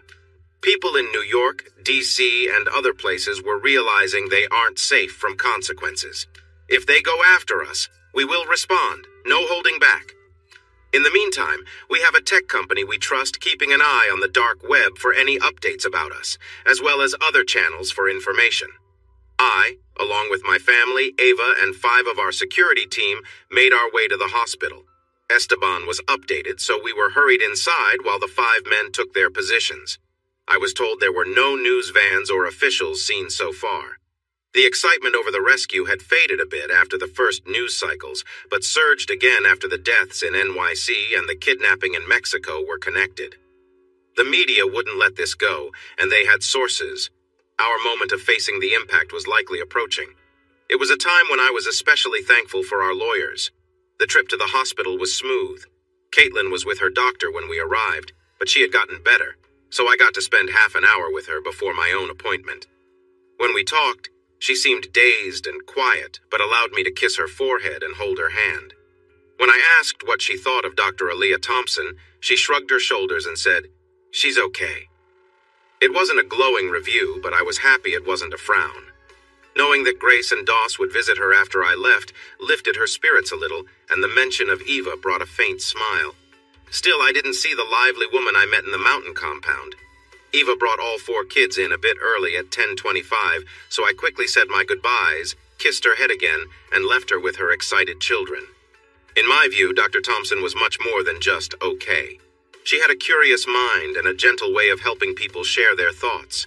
She often repeated back what she thought she understood, which helped clear up any confusion, and encouraged me to share more. I realized I had things to tell her that could help with my family, and I also saw I might have some personal issues about my relationship with Caitlin, and maybe some anger to deal with as well. Feeling encouraged after my time with her, I went to check on Esteban. He was in a big conference room near the nurses' station, surrounded by several fit men, some of whom worked for Ultimate Solutions. They had just arrived. Esteban and the others I knew welcomed me warmly, and those I didn't know were introduced politely. It felt like being in a room full of athletes. They were focused and alert. Esteban's plan sounded great. He broke up the group and they paired off. I moved to the front of the room with Esteban, and 4 men in sharp suits came in behind me. I knew them well as clients. They had a solid plan that covered legal, public relations, and political angles. My chances of staying safe and avoiding jail were still uncertain, but that would depend on decisions made by people outside this room. The lawyers had crafted a plan based on what we had explained, offering those who enforced the laws a way to maintain their reputations and protect themselves. It would be tempting to go with it if they could handle the pressure from others affected by our situation. The attorneys general of the U.S. and Mexico would make the final decisions, and I would learn where things stood from the tone of the interviews with the FBI and PFM. Ava was with Dr. Thompson now, and then she would meet with Dr. Ramos was with the kids, while our security staff entertained them. They had a special room with a TV and books where they could wait until it was time to see the doctor. I got a call from the FBI, which I passed on to the lead lawyer in our group. He arranged to meet in Bourne at a law office he knew well. My inquisitors might not like it, but everything would be officially recorded. We wanted to avoid any misunderstandings or misinterpretations. Among the 4 people there, one representing PFM was friendly and observant but kept quiet. I thought he might have a title that included Director. He introduced himself as Rodolfo Jimenez de Garcia and gave me a firm handshake. One FBI agent was polite, another was hostile, and the third was reserved. He might have had a special or director title too, as the others glanced at him without directly addressing him. Todd kept trying to dominate the discussion, but Carl managed to keep things calm, with help from my lead lawyer, John. John clearly showed his frustration with Todd's antics by reminding everyone that we were there to help with the case. If I was a suspect, we would change our approach, he assured them. The calm attitudes of Special Directors Dan and Juan were generally helpful, especially when they exchanged looks of disapproval at Todd's foolish behavior. Don, another lawyer, used his laptop to show a clip of my public plea for help and the reward for the safe return of my family, which had been shared worldwide. My friend Monroe brought up the same plea and reward that had appeared on the dark web, with almost the same words. Our final lawyer, Beto Ruiz, showed the transaction of $6 million to an offshore account, which had happened right after my family was safely back in Texas. Did they believe it? No, but it was persuasive. Could they prove I was involved in the rescue? Not unless one of our team or allies talked, and I seriously doubted that would happen. The topic of the kids was going to be tough. Do not lie is something we always teach children, but they were about to learn a more complex version of that lesson. We will do everything we can to protect them from being questioned, but even a small slip could lead to problems. Eva and I need to talk about this when we get back to the house by the river.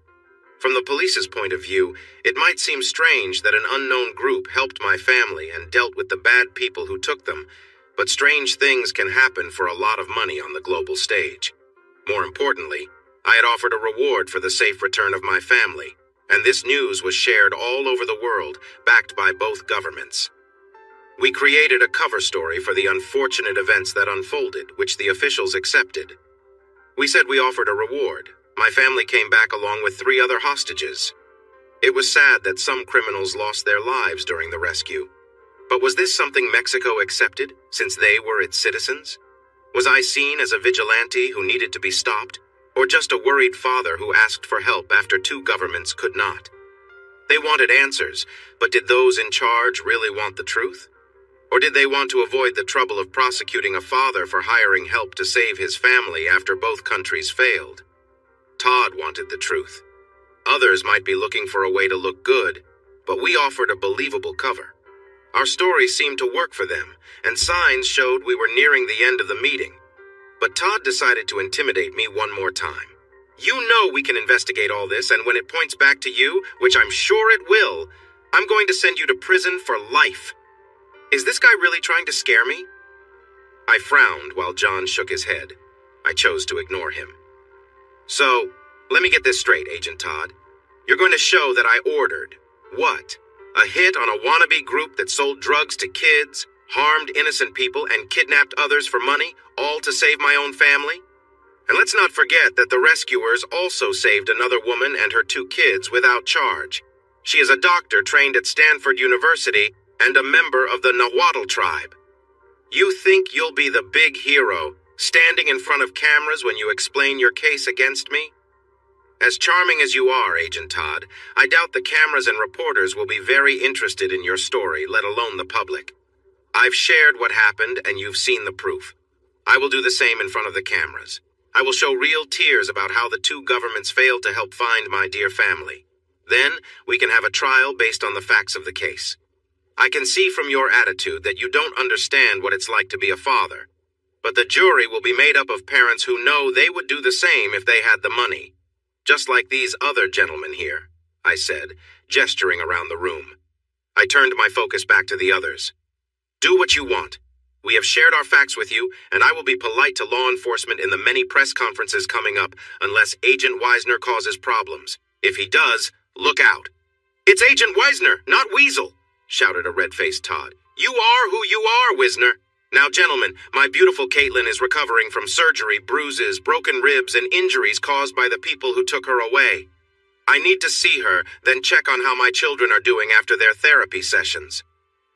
If you need anything else from me, talk to my lawyers. We will, Mr. McGregor. Please take care of your family, and our thoughts are with you, said the quiet agent. Todd looked angry, but the glares from the others quieted him down. Agent Jimenez waited until the FBI agents left, then said softly, Some in my government see this as an invasion by armed individuals that harms our country. Others want to praise those individuals, and some are upset about losing a possible source of income. If the Assistant Attorney General returns safely to his family, I believe many good things could come from that. Maybe his captors will find it in themselves to let him go. I think many would reflect on the problems that lead to actions like those of De Los Santos if he is charged and found guilty. I nodded and said we hoped that would happen too. We shook hands again, and he left. Let Claude know, I told Esteban, who nodded. Our lawyers were focused on their laptops and seemed to be ignoring us. John looked up and said, That went well, I think. We might need to be careful, but the others seem satisfied. I don't think the pressure from above is as strong as we feared. Or maybe it's divided by those worried about their names being revealed. My visit with Caitlin didn't go as well. She was mostly unresponsive and distant, as if she didn't want to talk with me. She was building walls between us, and it felt like she was drifting away. No matter how hard I tried to have a nice chat, no matter what we talked about, she seemed distant, even when we talked about the kids. I stayed until she said she was too tired to keep talking. Then I went to look for Dr. Ramos, but I found out he had gone home for the night. I gathered the others and we headed back to the old limestone house on Sister Creek, where 2 travel trailers were set up to connect to the water supply and waste system. It surprised me, but with more men around, I should have expected it. Someone had the idea to bring buckets of fried chicken with sides, so the first thing we did was eat dinner. It was only 6, but I hadn't eaten lunch and figured most people hadn't either. After dinner, Eva and I watched a video with the kids and put them to bed at 9. She said goodnight, but hesitated when I asked, Eva, as a friend and a doctor, do you think Caitlin is getting worse instead of better? She paused for a moment.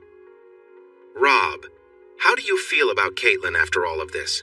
Has your view of her changed after knowing what happened? I was shocked. Of course not, I said, feeling upset. What happened to her and to you was beyond your control. I won't speak for her, but for myself, my past has changed how I feel. I've had many more relationships in the last few years than ever before. I am getting treatment for a health issue, and it's not the first time. When Morales took me, I had been with 2 men. Now I've lost count. I don't feel like the same person I was before. I can't imagine how any decent man would want to be with someone like me. I was stunned. That's not true, Ava. You are an incredible person. You're beautiful, smart, caring, kind, and a wonderful mother. Any man would be so lucky to have you. You should talk to Caitlin about this. 2 guards took me to the hospital early the next morning. I waited anxiously for the doctors and staff to finish their work. When Mario came out of Caitlin's room, I immediately asked him some tough questions. I knew about her injuries and the treatment she was receiving for her health issue. Caitlin insisted that I shouldn't be told about some of her other problems. Her ability to be intimate wouldn't be affected after she healed, and she could still have children. He admitted that as she returned to normal life, she felt sad about being a victim of violence and mistreatment. This was why he quickly encouraged her to start therapy. He suggested that I talk more with Dr. Thompson about this when we met again at 10:30. I didn't get to see Caitlin because of testing and her therapy, and I also didn't have a chance to discuss anything with the doctor. Instead, She started asking me questions. She wanted to know how I felt when Caitlin left me for Robert, my feelings about her after our divorce, and my hesitance to build a future with her, even before everything that happened. Trying to understand the doctor's motives, I figured she wanted to know if Caitlin being with Robert was the issue. Skirting around her questions, I said, "What hurt me was the dishonesty, the betrayal, and the blaming me when it was her and Robert who caused our separation." And then she turned our kids against me for Robert. The fact that Robert was with her didn't matter as much as her complete betrayal of our life and dreams and the breaking of our family. The doctor took my outburst calmly and then asked the questions I expected. "How do you feel about other men being with her, treating her poorly?" I glared at her, my frustration obvious. If she had chosen to leave me for them, or if she had put herself in danger, I would have told her to go away and take the kids. "But Doc, she was taken. She was kidnapped, moved far away, and trapped in a place with no escape. She fought back even when they hurt her, and she has the scars and bruises to show for it. She only gave in when they started threatening the kids, and she did what she needed to do to protect them.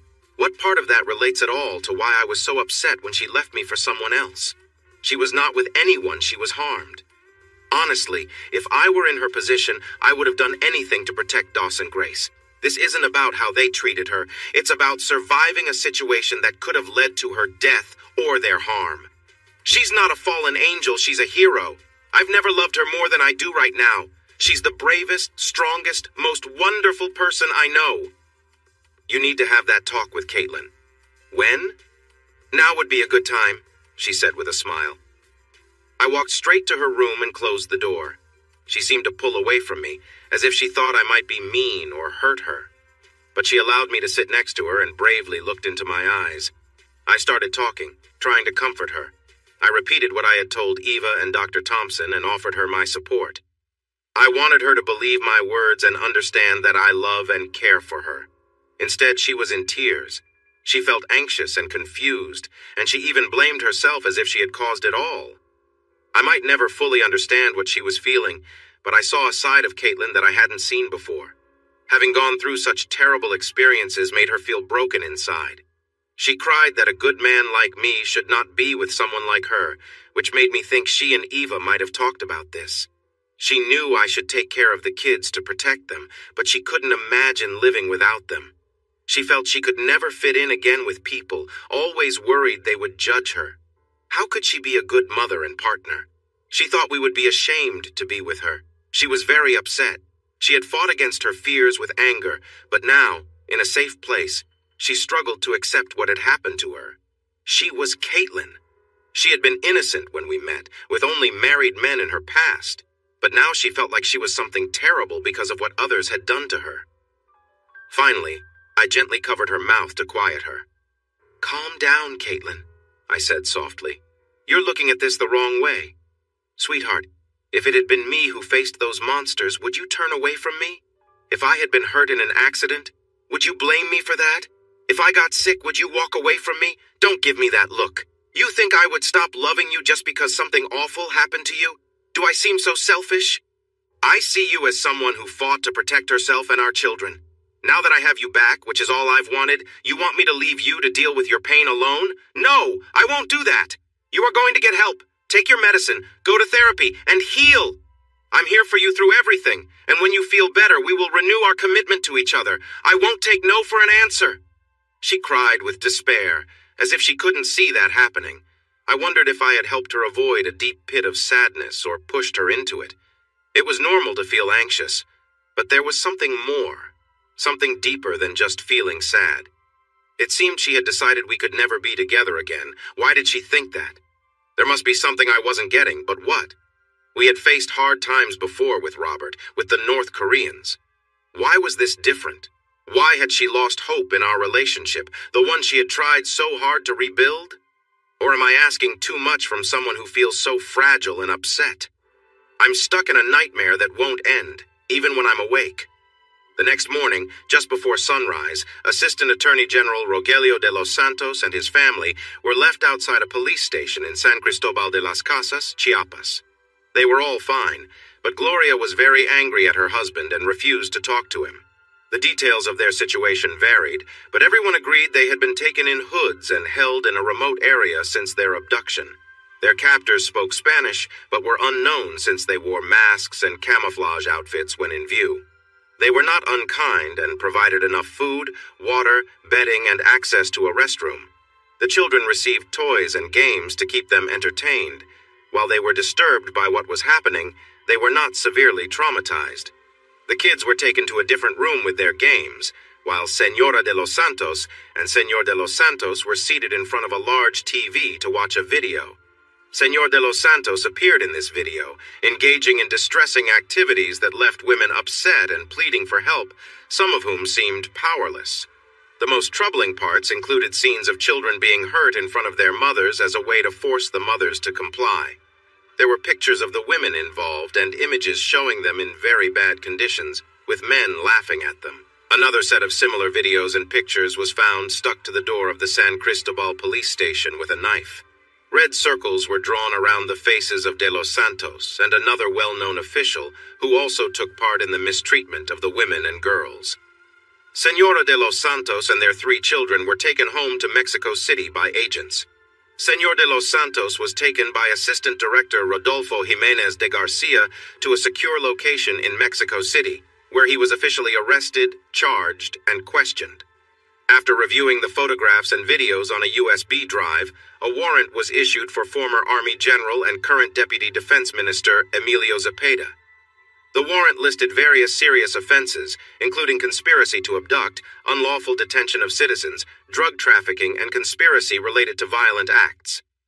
Zepeda was arrested later that day and is being held at the same secure location as De Los Santos. Meanwhile, Congressman Smithers, a member of the Foreign Relations Committee, was arrested in Washington, D.C. after similar evidence was reported to the police. The charges against him mirrored those of Zepeda and De Los Santos, but also included misconduct and misuse of power. A list of men involved in mistreating women freed from a hotel owned by Serge Petrov was posted online, although it was not clear who provided the information. The names were not confirmed yet, but there was a notice stating that the list was being verified. As the news spread, worried conversations grew louder across the U.S., while private jets were prepared for departure to places where they wouldn't be sent back. In contrast, the concerns from across the river faded away until they were no longer heard, and the State Department seemed uninterested in the events that led to the release of 6 American citizens held illegally by a gang in Chihuahua. It seemed as if those events either never happened, or that everything was fine now. The Weasel, however, remained preoccupied with his own troubles just a couple of days later. He was involved in a scandal surrounding photographs and videos of him with young individuals, as well as recordings of him sharing sensitive information with a now-deceased associate of Serge Petrov. With Agent Wisner in jail, the FBI focused on rapidly changing events in Washington and New York, while the Mexican government worked to resolve its own issues. As a result, official interest in the release of the hostages faded. Media attention remained, but it shifted towards more personal stories rather than urgent news. Eventually, Rob and Eva decided to give an interview to Jenna Bush Hagar, which would be shown on the 3rd hour of the Today Show. This demonstrated how much those once high-profile events had declined in public interest, given the many other pressing issues being discussed in powerful circles. They met Texan Jenna and her team at a ranch on the outskirts of San Antonio, near Bandera. 3 of the 4 children were seen from a distance, focused on their books. Only Esme was allowed to speak briefly. She talked about the terrible situation they had been in and how badly they were treated by their captors. Rob put Eva in the center of attention while she sat nearby looking concerned. She wore loose jeans and a pullover, with her hair tucked behind her ears and a simple look. She instinctively knew to dress down for the interview. She shared the story of her husband's death, the capture of her and her children, and spoke bravely about the mistreatment they faced. Though she didn't give details, her words brought Jenna to tears. When the camera focused on Rob and his microphone turned on, he shared the fear and sadness he felt after learning about the kidnapping of his wife and children. He also mentioned the loss of a 2-man security team due to a gang member in their vehicle. He expressed his helplessness as he waited for news and then received the ransom request. Both the American and Mexican governments advised him against paying the ransom, saying it rarely led to the safe return of hostages. Instead, they suggested offering a reward for the safe return of his family, which he did right away. Then he waited, knowing the chances were not in his favor. Once the rescuers brought his family and Eva's family to the airfield in Terlingua, he paid the reward and felt it was the best decision he had ever made. Looking directly at the camera, he said, "I don't know who you are, but I want you to understand that my gratitude for bringing back all 6 of them goes far beyond the money. If there's ever anything I can do for you, please let me know. I owe you, and I promise to help in any way I can." Eva and Jenna agreed. Eva spoke of their rescuers' bravery, her surprise when she and her children were freed, and how they were quickly taken away by helicopter. Caitlin chose not to appear live or be interviewed, so viewers only caught a brief glimpse of her. She was seen lying in a hospital bed, looking weak and troubled.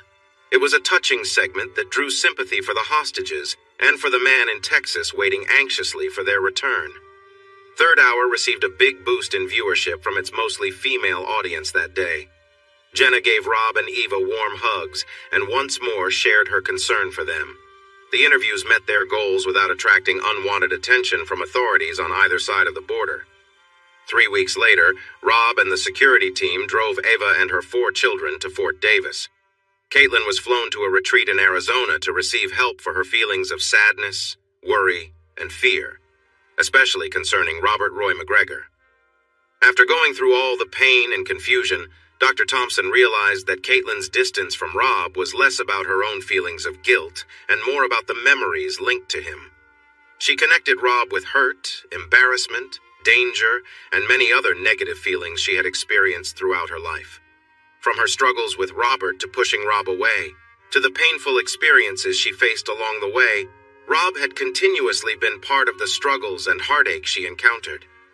It was known that Rob had done nothing wrong and had even rescued her from terrible situations more than once.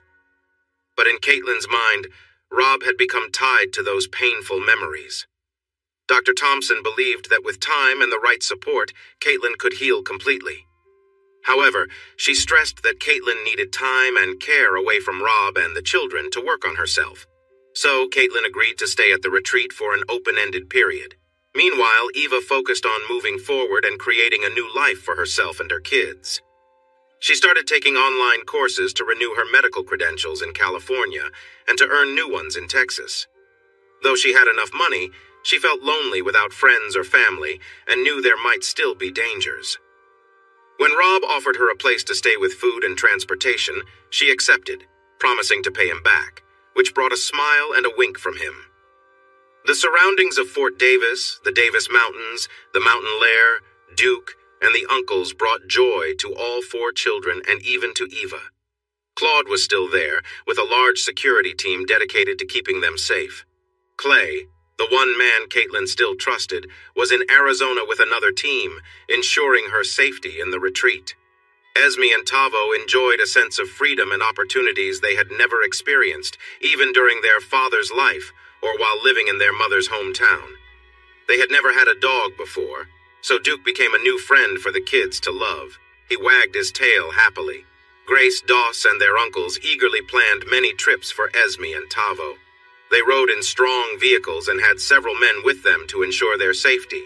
Ava, along with Rob, went with them most of the time. But the kids loved exploring the streams, meadows, and woods of the ranch with the men they now called Uncle more than their parents did. Duke made sure they were well looked after while their parents were busy. Eva focused on earning her credits and improving her skills in family practice. Before starting her own clinic in Fort Davis, she gained permission to work at Big Bend Regional Medical Center in Alpine, at Culberson in Van Horn, and, with the help of Dr. Wang, at Midland Memorial. The community was excited to have a doctor ready to set up a practice and helped her find and prepare an office.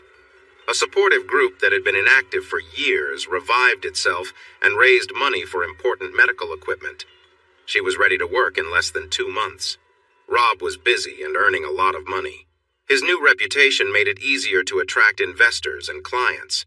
He also enjoyed spending time with the kids. Summer was almost over and the days were becoming shorter. The The children were taken to the district office to enroll in school for the next year. Grace and Doss had no worries about going back. In fact, they were thrilled. Their school experiences were all about fun with their friends and teachers, as the incident had happened away from school. Esme and Tavo had 3 years to catch up on, and their efforts were guided by Uncle Doc, a retired professor from Sul Ross State University. They were very bright and were learning quickly. August came, and still no news about Caitlin. Even though Rob was covering the costs, he could only receive the information Caitlin agreed to share, which didn't give much detail. Dr. Galvez tried to help, but she couldn't provide any updates either, so they stayed unaware of how she was doing.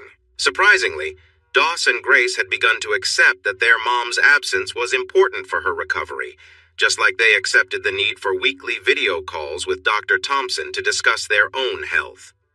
From what Rob, Eva, Claude, and their uncles observed, all 4 kids were improving well. There were moments, especially at night, but they were happening less often and were less intense as summer went on. Eva, Claude, and the uncles had a new worry: Rob. Although he seemed fine during work or when chatting with the kids, he had become distant and lost in thought. He preferred to be alone when not with the children, and his usual excitement for life was fading away. They made plans and finally persuaded him to spend a few weeks at the desert lair before school began. They hoped that a change of scenery and new people might lift his spirits.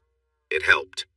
Evenings at La Kiva with friends, enjoying cold drinks and delicious meals from Renee and Berta, brought some joy back to his life.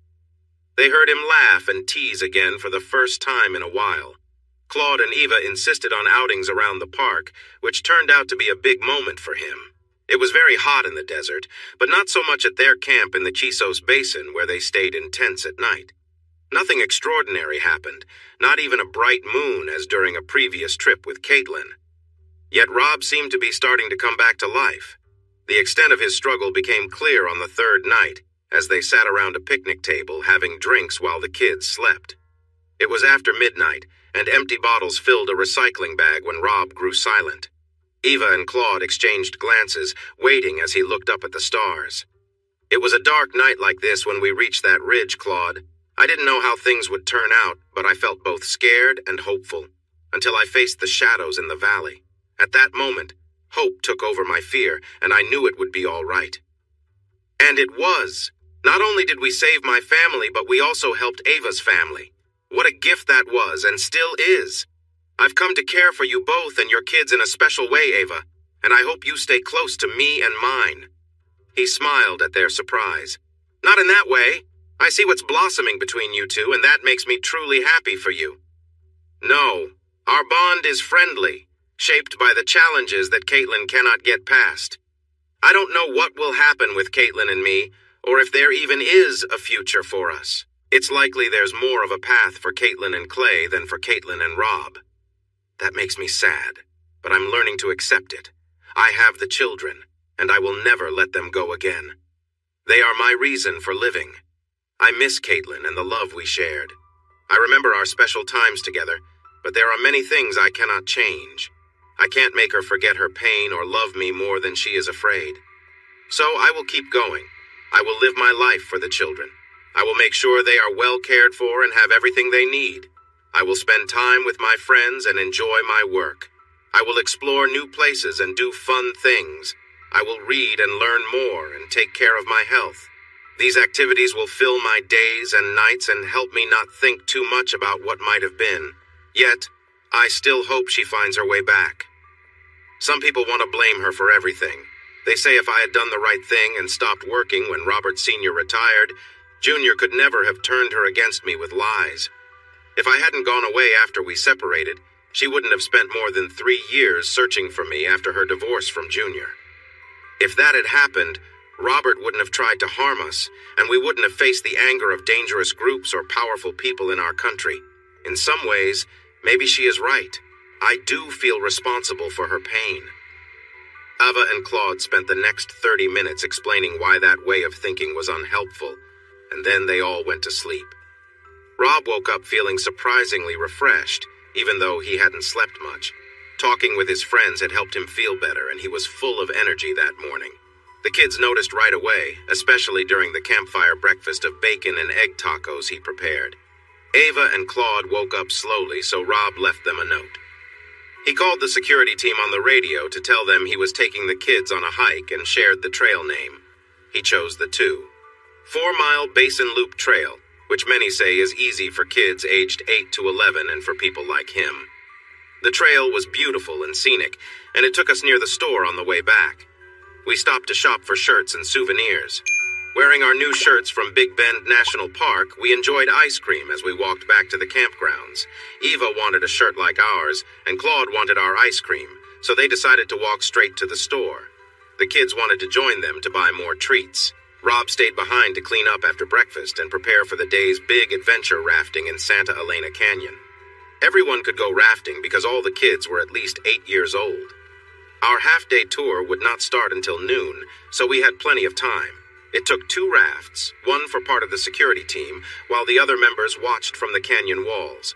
Things had calmed down, but we had already learned 2 important lessons about letting our guard down when we still had enemies. So we decided to be cautious. We had fewer enemies now. Some were in jail, some had moved far away, and Robert had met an unfortunate end due to his roommate, who had a taste for rough play. It seemed No and Robbie were experimenting in a risky way when things went too far. I wasn't too bothered by it since I didn't have a part in it, but it was one less concern for me. In my view, Robert got what he deserved, not because of Caitlin or for trying to harm me, but because his followers had hurt many innocent people caught in their plans. The Department of Justice had started a special investigation into claims that women were held against their will at Serge's Hotel. It seemed like a political move to me, but Tom Yonkers assured me it was a serious matter with important people involved. I laughed and said, "With so much money involved, I hope they can resist $10 million in bribes." Tom didn't share my amusement. Trust me, they can. I let the matter go, but we kept an eye on the investigation. As sealed charges began to appear, powerful people started to panic, and expensive law firms began attacking the victim's credibility. I started to think the investigation might be genuine. Still, we watched closely. There was always the dark web option if justice didn't happen. This was our first rafting adventure, and it couldn't have gone better. The river was perfect, our guides were fun, and a nice breeze made the summer heat enjoyable, especially with the water spray around us. We shouted and laughed a lot, having a fantastic time. The kids kept asking, "When can we do this again, Dad? Please." I spoke with our guides, who recommended a full-day trip later in the year when it would be less crowded and the weather nicer. I felt a bit disappointed, but the kids quickly moved on to their next excitement. "I'm hungry!" We used the grills at the campsite to cook hot dogs and sausages and our propane stove for canned pork and beans. We had a big bag of Fritos and dip, along with cold Dr. Pepper and ginger ale. It turned out to be a tasty meal. Ava, Claude, and I stayed up later, but without any drinks. Claude had some news. Clay and his team would be replaced by Esteban and his group, and Clay would join us at La Kiva tomorrow night. I asked once more about Caitlin's recovery, but Claude had no updates. I hoped to learn something important the next evening. I went to bed soon after, while the others stayed up talking quietly. They were still talking when I fell asleep. The smell of coffee, fresh bread baking, and sizzling bacon, along with the chatter of 4 lively kids, got them up earlier the next morning than they wanted. But soon we were all fed and ready for our hike to the Eye. The kids were older now, so it wasn't as tough as it had been 2 years ago. Everyone enjoyed it and took tons of pictures at the Eye. I thought about Caitlin climbing over the rocks in her shorts and flashing me a smile as we walked back. No matter what, she was hard to forget. We brought Duke with us to La Kiva, because he had been alone too much lately and needed his family around. Clay arrived about 30 minutes later, looking happy to see us. The way he greeted everyone and hugged me made me feel better, and any bad feelings melted away. I let him have a couple of beers and told us how the Arizona desert felt hotter than the Texas desert. He also shared stories about the beautiful garden spot they were watching over but couldn't visit. Then I asked, "Have you seen Caitlin at all?" He looked worried. "I've seen her 3 times since we dropped her off. Once was 2 days later when they needed to check her story, which was accurate. The second time was 3 weeks ago. She asked for me, so they let me talk with her in a room with her counselor and a big guard. I couldn't believe how little she had changed since we left the hospital. She said she had been having a bad dream over and over and wanted to make sure Doss, Grace, and you were okay. I told her you were, but you all missed her. She started to cry a bit, and they thanked me for coming and then took me out quickly. The third time was the day before yesterday. Same room and serious people, but Caitlin looked better. She even seemed a bit brighter, but she still looked so thin and frail that it was hard to recognize her. Anyway, she asked if I had heard from you. I said no, since I was right here and hadn't talked to you. She wanted to know if you were with Eva. I told her no. Claude and Eva were together, and added that Eva had opened a clinic in Fort Davis. She wanted to know about that, so I told her what I knew. Then she asked if you were seeing anyone else. I told her no one had said anything to me about that. She switched the topic to the kids, asking if they were going to school and when it started. She also wanted to know if their old email addresses still worked. I said I wasn't sure, but I could find out. She said not to worry, she'd try them herself. Then they took me out. I don't know what to say, boss. If she'd looked as bad this time as before, I would have called you to break her out. But she had definitely improved since 2 days ago. I called the kids over. With school out for the summer, do you guys still check your email accounts?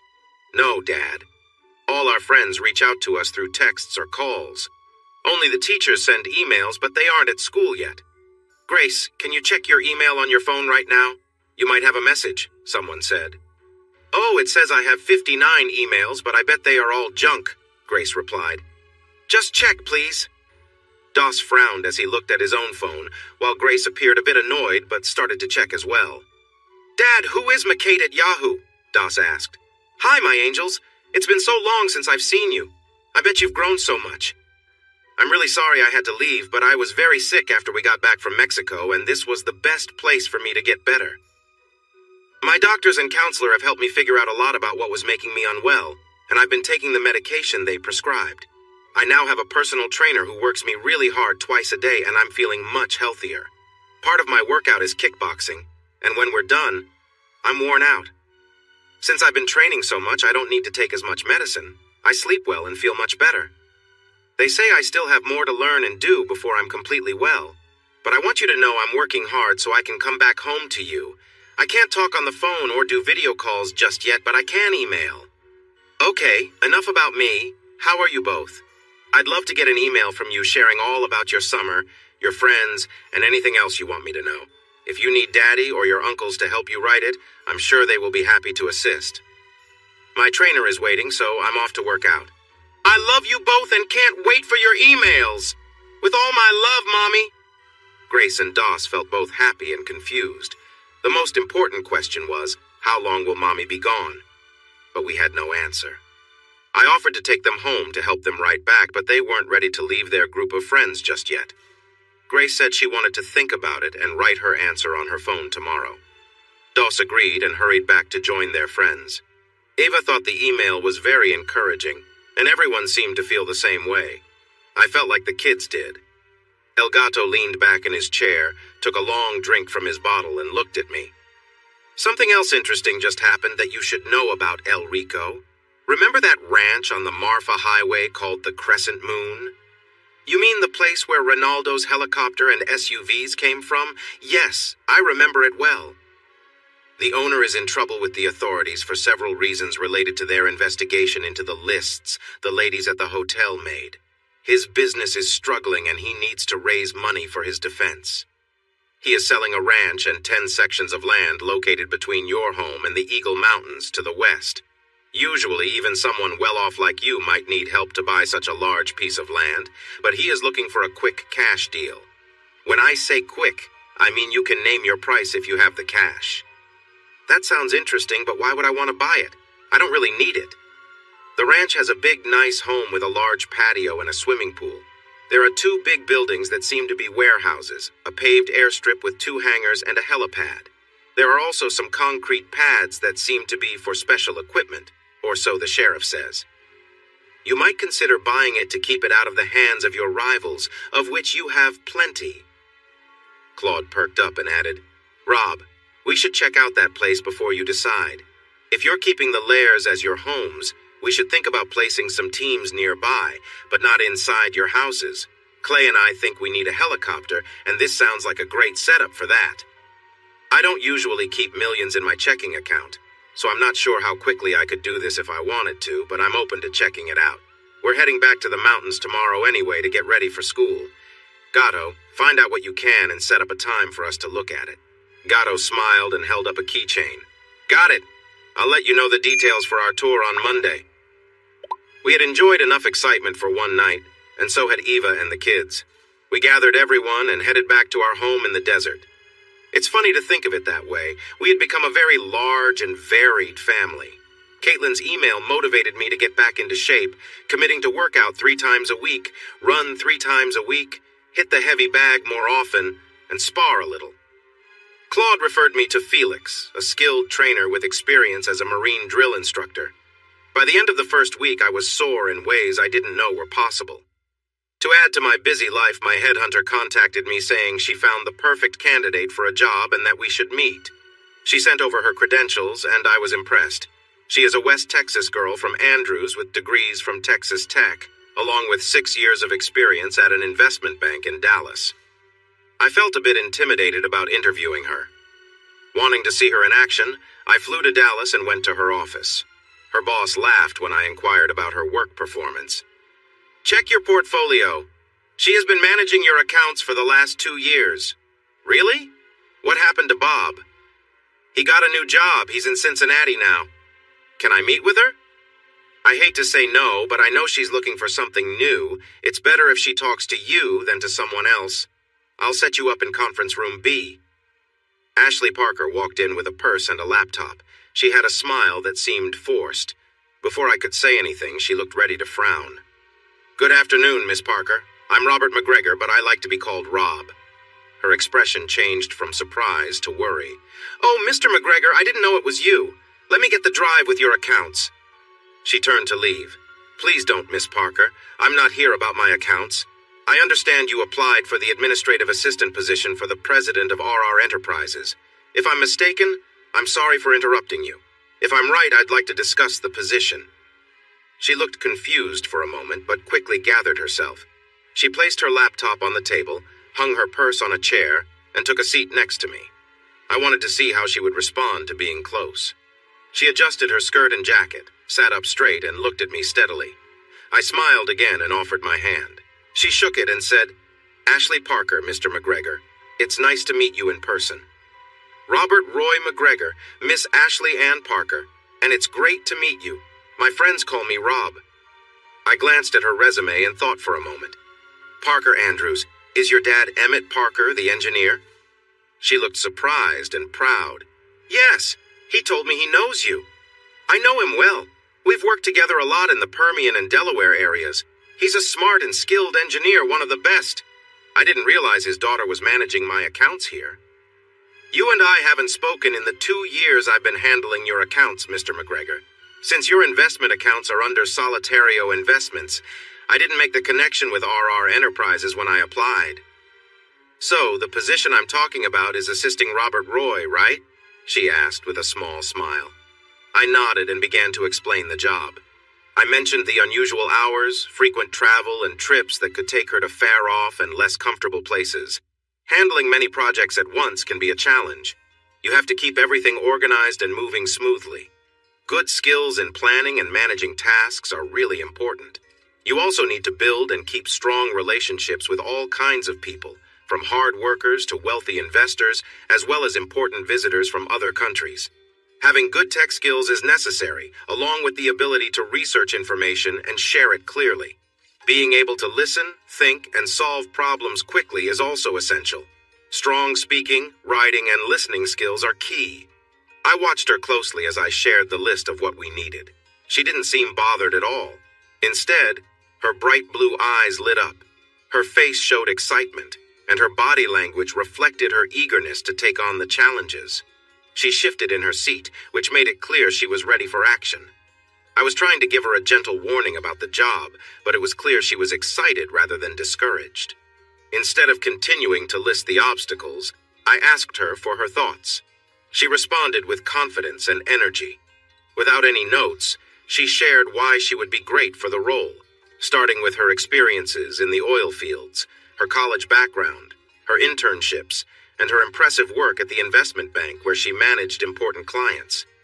I was so impressed that I considered offering her the job right away. However, I knew my colleague Claude wouldn't be happy if I hired someone without a complete background check, so I suggested we meet for dinner to talk more.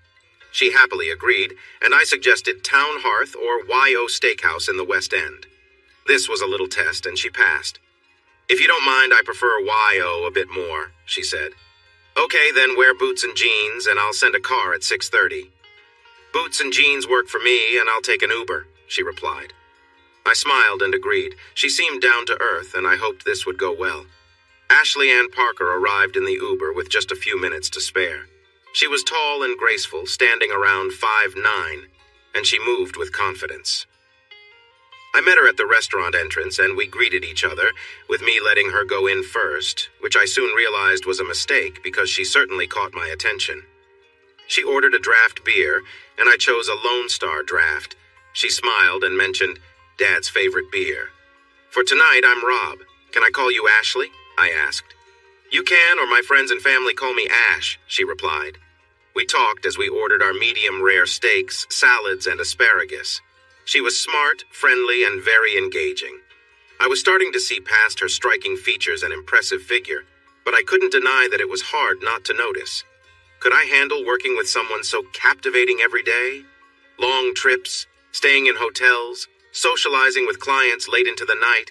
How could I not be tempted? She would be my employee, which meant I needed to keep things professional. It wasn't a strict rule, but it was better for everyone involved. But it was difficult to ignore how attractive she was. She was tall, with a graceful body and an engaging face that drew you in. Her smile and those lovely eyes made it even harder to concentrate. When the food arrived, she dug in with enthusiasm, and our light conversation ended. After we finished eating, she shifted the conversation to work. I encouraged her to ask anything, and she fired off several thoughtful questions. It was clear she understood the job requirements and what would be expected. Once we talked through her questions, I needed to mention a couple more things. "Are you aware that I have some people who wish to cause me trouble?" I mentioned we might travel to some risky places, but even just getting home lately has been problematic. "I know about the attempts on your life and the troubles with your family," she replied. "I read that you offered a reward for their safe return." My father mocked those stories, suggesting you must have moved money into an offshore account because there's no way you weren't involved. He shared tales of your journeys and the deals you made in various parts of the world. "I was aware of all that before I applied 3 days ago." She shrugged with a smile. "I'm looking for some excitement because working in investment banking just isn't cutting it. So, Ash, would you like to join RR Enterprises and find some of that excitement?" "I would love to." "What about the salary?" "Oh, you're going to pay me too? Well, whatever you think is fair is fine with me." "Welcome aboard. When do you want to start?" "I wish I could start yesterday, but I need 2 weeks to train my replacement." "One more thing. My work involves a lot of strong personalities. You are truly stunning, and we will be around many men who are used to getting their way, particularly with women." She leaned a little closer, touched my knee gently, and with a playful smile said, "I won't use my looks to get ahead, Rob, but I know the impact they can have when necessary." She gave my leg a light squeeze and leaned back, clearly amused by my reaction. Finally, I managed to say, "And I must admit, you could do so effectively." That night, I stayed at the nearby Omni Dallas and flew out first thing in the morning. Claude picked us up at the Blue Mountain Airport and drove us to the Crescent Moon Ranch, where Ron, also known as Gato, was waiting for us. "I hope you found an assistant because it's getting harder to keep up with you," he said. "I did find one.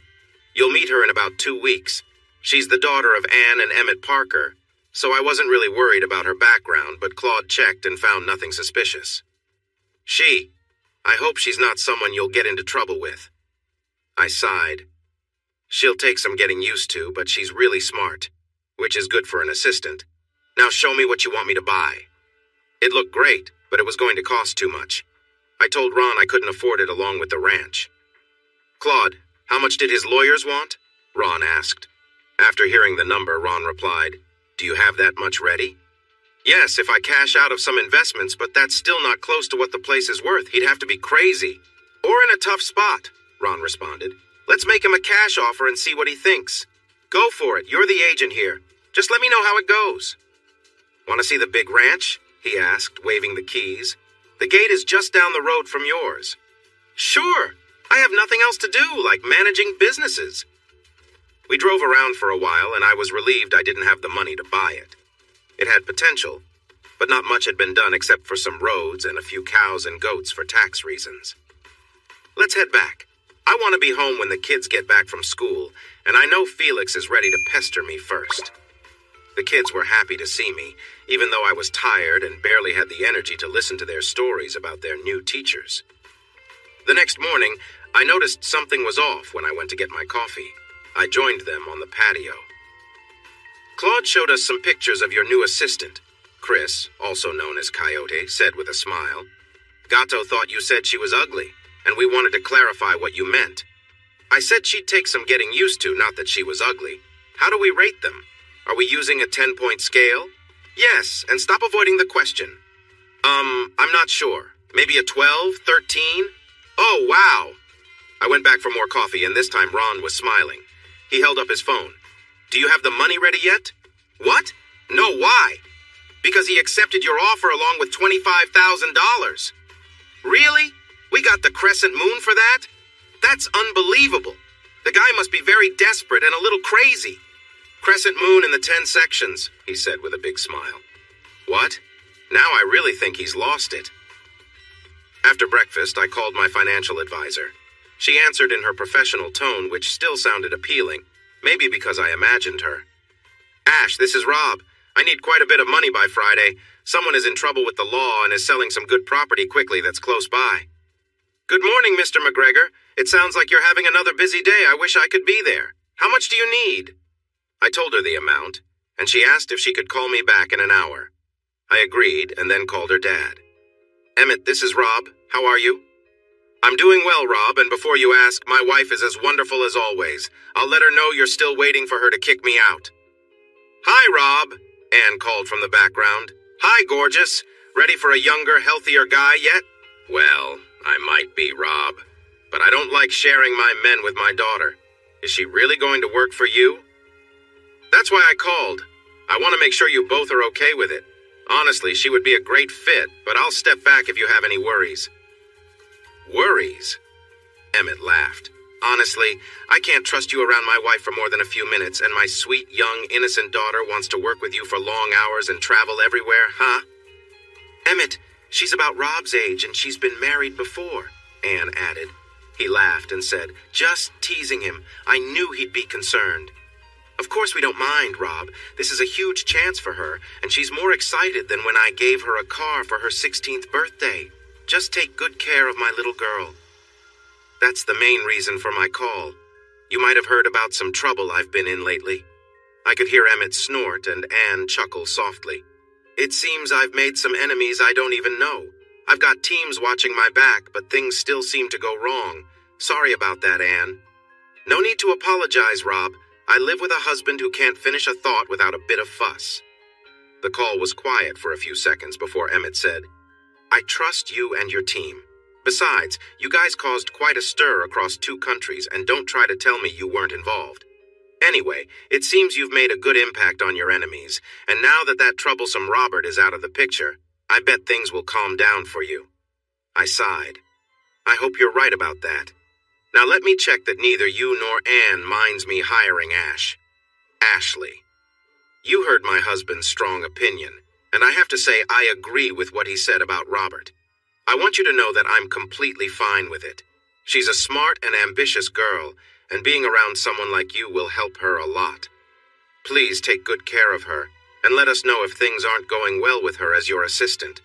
She can be a bit much sometimes." "A bit much?" "After meeting her, I'm thinking of making her the CEO, and I'll be her assistant. I'm sure everything would be more organized, and we'd see better results." "Hey, a little change in your life won't hurt," Emmett said with a smile. "But don't forget to trust your instincts. You seem to have a knack for knowing things that others don't, even without all the details."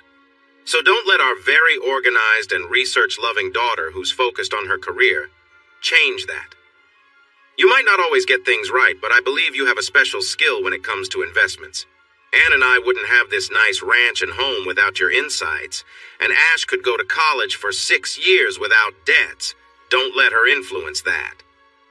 With that advice in mind, I shifted my focus to some regular business. I had to find a good opportunity to make up for a risky investment I had just made, so I reached out to my connections. Luckily, I found one, but it was in a bit of an uncertain area of Eastern Europe. A company in the oil industry was planning to explore some untapped pockets of gas in Hungary. For context, orphaned means there are no pipelines nearby, and wet gas is a mix of oil and gas. The upstream part refers to looking for and retrieving the resources, while midstream is about transporting them to factories for processing. Not to get into the political situation in Hungary, but it's led by a group that has a loose grip on power and is friendly with Russia, which makes things a bit unstable. Still, my partners believe it's worth the risk. This deal could bring in a lot of money quickly if I can negotiate an agreement with the government to start the pipeline and drilling work. That will be tricky since some of the work needs to be done with local companies, and some fees will need to be paid for permits, not bribes. Bribes are against the law. If I can negotiate a good deal, I would receive some money upfront and a share of the oil and gas produced. That share is where the real income comes from over time, even if it is just a small percentage. Usually, I get a slightly higher percentage, but this time I'm asking for more upfront money and less after production starts. In this case, my share is non-participating, meaning I won't invest in the deal. I will just facilitate it. I look at my watch. It's almost 11 in the morning. I have contacts in Hungary, and some of them might be free, even though it's nearly 6 in the evening there. I decide to send some friendly emails today and follow up early tomorrow. This gives me time to sort out details on the American side before I decide whether to go into the complicated area of South-Central Eastern Europe. Claude isn't very happy about the upcoming deal, but Clay feels fine about it. He says, "I'll go and I'll just need 3 others. We will be okay. There are some untrustworthy people in that area for sure, but unless there's a new price on Rob, we should be safe." Business paused when the kids came home from school, but I had worked out a very good deal with CCM. Limited. They will cover travel costs for me, my assistant, and a 4-person security team for 2 weeks. And the bonus from getting a good deal from the government will help pay for the ranches I've just bought or will buy when Ash provides the funds. It's been over an hour, so I call her, and she has a plan ready. If you agree, the bank will provide the funds once you give the go-ahead, using an equal value of your investments as security. I'm sending you the forms. Please sign them in front of a notary, scan them, and send them back. Send the original documents by courier as soon as you can. I know you suggested selling some of your investments to buy the property, but everything is doing so well that taking a low-interest loan instead will be better. If you want, I can start on that right away. "No, Ash, this is a better option," I said, "and thank you for your help. I'll call you with the funding instructions as soon as they are ready." Claude is excited about the purchases going through, so excited, in fact, that he wants to lease parts of the Crescent Moon for a project. The purpose of the 2 large warehouse-like buildings is still unclear because Ron and Claude can't open them. No key works, and the doors are made of very heavy steel. It is both suspicious and intriguing. Ron was working with the former owner to gather more information and gain access through the keypads. We also had an expert who knew how to handle these complicated locks. What could they possibly keep inside that needed such high security but were willing to leave behind? It felt strange and secretive. That night, we discovered the answer. To be exact, it was just after midnight. Our watchers noticed 2 large helicopters approaching the Crescent Moon from the south. At the same time, they saw 2 trucks coming in on Highway 118 from Marfa. They alerted Claude and Clay, who then woke me, and I contacted the sheriff.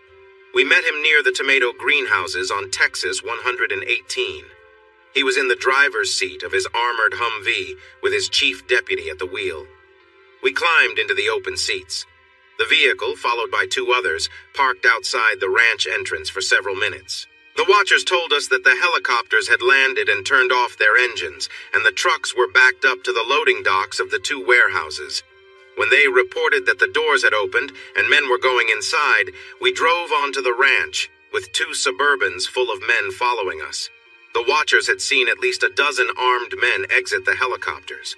We drove with our lights off, using only the red fog lights on the Humvee to keep our path clear. The driver stopped before we reached the last hill before the ranch headquarters. Everyone except the sheriff, his deputy, and I got out. The Suburbans parked in a way that blocked the road. We gave those on foot time to reach their positions and then drove over the hill, past the houses, and toward the warehouses. An armed lookout was leaning casually against the wall of the first warehouse, smoking. When he finally noticed us, he shouted something and pointed his rifle at the armored Humvee. Armed men rushed out of the warehouse, looked toward him, and started firing. Unfortunately, most of them dashed out the door, stopped, looked around, and ended up exposed while shooting at us. The powerful weapon made quick work of them and of 2 who tried to get to the truck. Some of our men reached the first warehouse door just after the shooting stopped, while others headed toward the helicopters. We could hear more shots coming from inside the warehouses, but then that too went quiet. The driver hurried us on toward the second building, and we faced more gunfire from men gathered outside. Before Sheriff Goodson could respond, the men began to fall, so he shot at a few hiding behind some stacked fence posts to his right. I learned something important that night. Fence posts can't stop big bullets, even when stacked high. It was hard to tell who was who because the gunfire had really destroyed their remains. But the locked doors were now open, and we learned something else important. The warehouses were full of advanced weapons. Unless they had a large group to arm, these were likely for sale. We talked about possible buyers, quickly dismissing the obvious drug cartels and gangs, since it made no sense to bring weapons into the U.S. just to sell them to people in Mexico. It was easier to keep and sell them there. Could it be domestic terrorists or some type of militia? There was no way to figure that out with the few clues we had. There were many valuable items here, but the biggest finds were 12 Russian SAM-7S, surface-to-air missiles able to take down anything from a military plane to a passenger jet. The sheriff was not happy about the large stockpile we had found, because he knew it would lead to a big federal investigation. Our lives would change for a while. I called Tom Yonkers and wondered if he ever took a break when he picked up on the second ring. "Sorry to bother you, General, but I really need your advice in person. Could you fly over to my place tomorrow? I'll cover your costs." Tom is not a fool. He paused for a moment before responding. "If you're asking, this must be important. I'm up and ready so I can be there in time for coffee and tacos." We carefully recorded and took videos of the crates of weapons and missiles, secured the area, and returned to our base to wait for Tom Yonkers.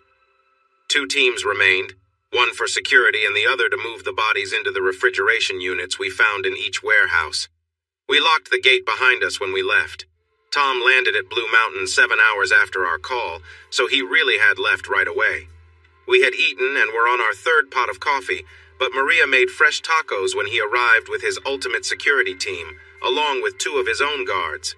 Even with the jammers on, we had talked very little in the meantime. The sheriff seemed to hope this was all just a bad dream, and maybe if we didn't talk about it, it might just disappear. I think he was happier to see General Tom Yonkers than I was.